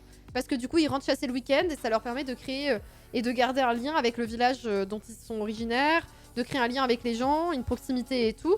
Et d'avoir une forme de fierté aussi de leur identité qui va être pas du tout valorisée en ville. Et en campagne du coup ils ont un moyen d'exister et d'appartenir à un groupe. Voilà, donc ça c'était nouveau, je le savais pas. Il y a 2-3 trucs comme ça qui étaient cool dans le texte de Chamboredon. Ce que je vous propose, c'est la semaine prochaine de lire le travail de master qu'on a fait avec Lucas pour le LOL comme ça. Et puis on regardera un documentaire. On parlera de véganisme après et on regardera un documentaire sur autre chose. On va pas regarder des sangliers se faire chasser, ne vous inquiétez pas. J'ai prévu autre chose. Et voilà, et je pense que ça conclura... Ah non! Non, attendez! J'ai autre chose à vous lire aussi sur la chasse. Ah, je vais voir. Dans tous les cas, peut-être qu'on regardera pas le documentaire, on fera une session véganisme plus tard, mais j'ai des textes. J'ai un autre texte à vous lire aussi sur la chasse comme moyen de sociabilité, donc on verra, on va lire ça. Et dans tous les cas, on a bientôt terminé le cycle sur la chasse et on pourra passer à autre chose, quoi. Il reste normalement une session de lecture et une session docu / discussion, quoi, dans l'idée. Voilà. Sur ce, je suis absolument éclatée parce que je me suis levée méga tôt, j'ai pas beaucoup dormi et j'ai donné 4 heures de cours et du coup, je n'ai absolument plus aucune capacité d'articuler parce que je suis éclatée. Je vous fais des bisous, je vous donne rendez-vous pour le prochain stream demain matin. Demain matin, à partir de 9h, on va jouer à Elden Ring. Et je suis pas là du week-end après, je vais me reposer parce que en ce moment, je tire un peu sur la corde. Donc, je vais en profiter pour me reposer. Merci à toutes et à tous d'avoir suivi ce stream. Pas de sanglier blessé ou mort pendant ce stream et ça, c'est beau. Prenez soin de vous. Je vous fais des bisous et je vous donne rendez-vous demain, quoi. Merci beaucoup à Enska pour les 14 mois, Freya pour les 3 mois, Klebana pour les 2 ans, Jazé à gauche pour les 1 an, Kirnal 6 mois, Rectal Fission 8 mois, merci Vilifen pour les 13 mois, merci Juku pour les 5 mois, le Roiton Laveur pour les 16 mois, merci Rélataupe. Incroyable. Je vais me faire de l'argent. Merci pour le sub offert. Bienvenue à toutes les personnes qui ont follow. Merci à vous. Rendez-vous tous les jeudis à 17h pour les live lectures de sciences sociales. C'est un créneau régulier ici. Merci Gendre. Merci Tacless pour le Prime. Merci Januk pour les 25 mois. Powi pour les 14 mois. Bidule 17 mois. Merci Lisabule pour l'énorme don. Merci Dag. Jo pour le don. Merci Nozuki pour les 16 mois. La gourde vide pour les 9 mois. Teslagos 21 mois. Medalerian 15 mois. Prenez soin de vous les gens. Des bisous et à très bientôt sur les internets. Pour la team du soir, on se donne rendez-vous la semaine prochaine. Et pour la team du matin, rendez-vous demain pour Elden Ring. Des bisous, au revoir, beau boy. À tous les jeudis, 17h, live lecture de sciences sociales. N'oubliez pas les réseaux sociaux pour le planning des streams. Des bisous. Je vous ai mis les liens dans le chat. Et les rediffs des live lectures sont disposés sur YouTube.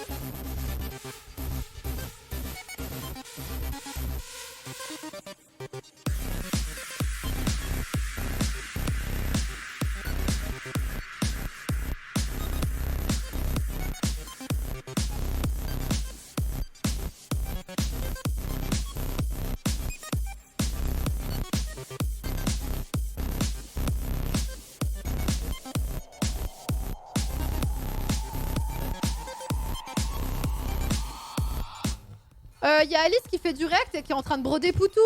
Voilà. Du coup, je vais vous envoyer chez Alice. Elle est en train de regarder des vidéos politiques et de faire de la broderie en même temps. Et elle est en train de broder Philippe Poutou qui met un énorme coup de pelle à la gueule de Macron. Je pense, hein, j'espère. Ou d'un autre patron, d'un autre bourgeois, je ne sais pas.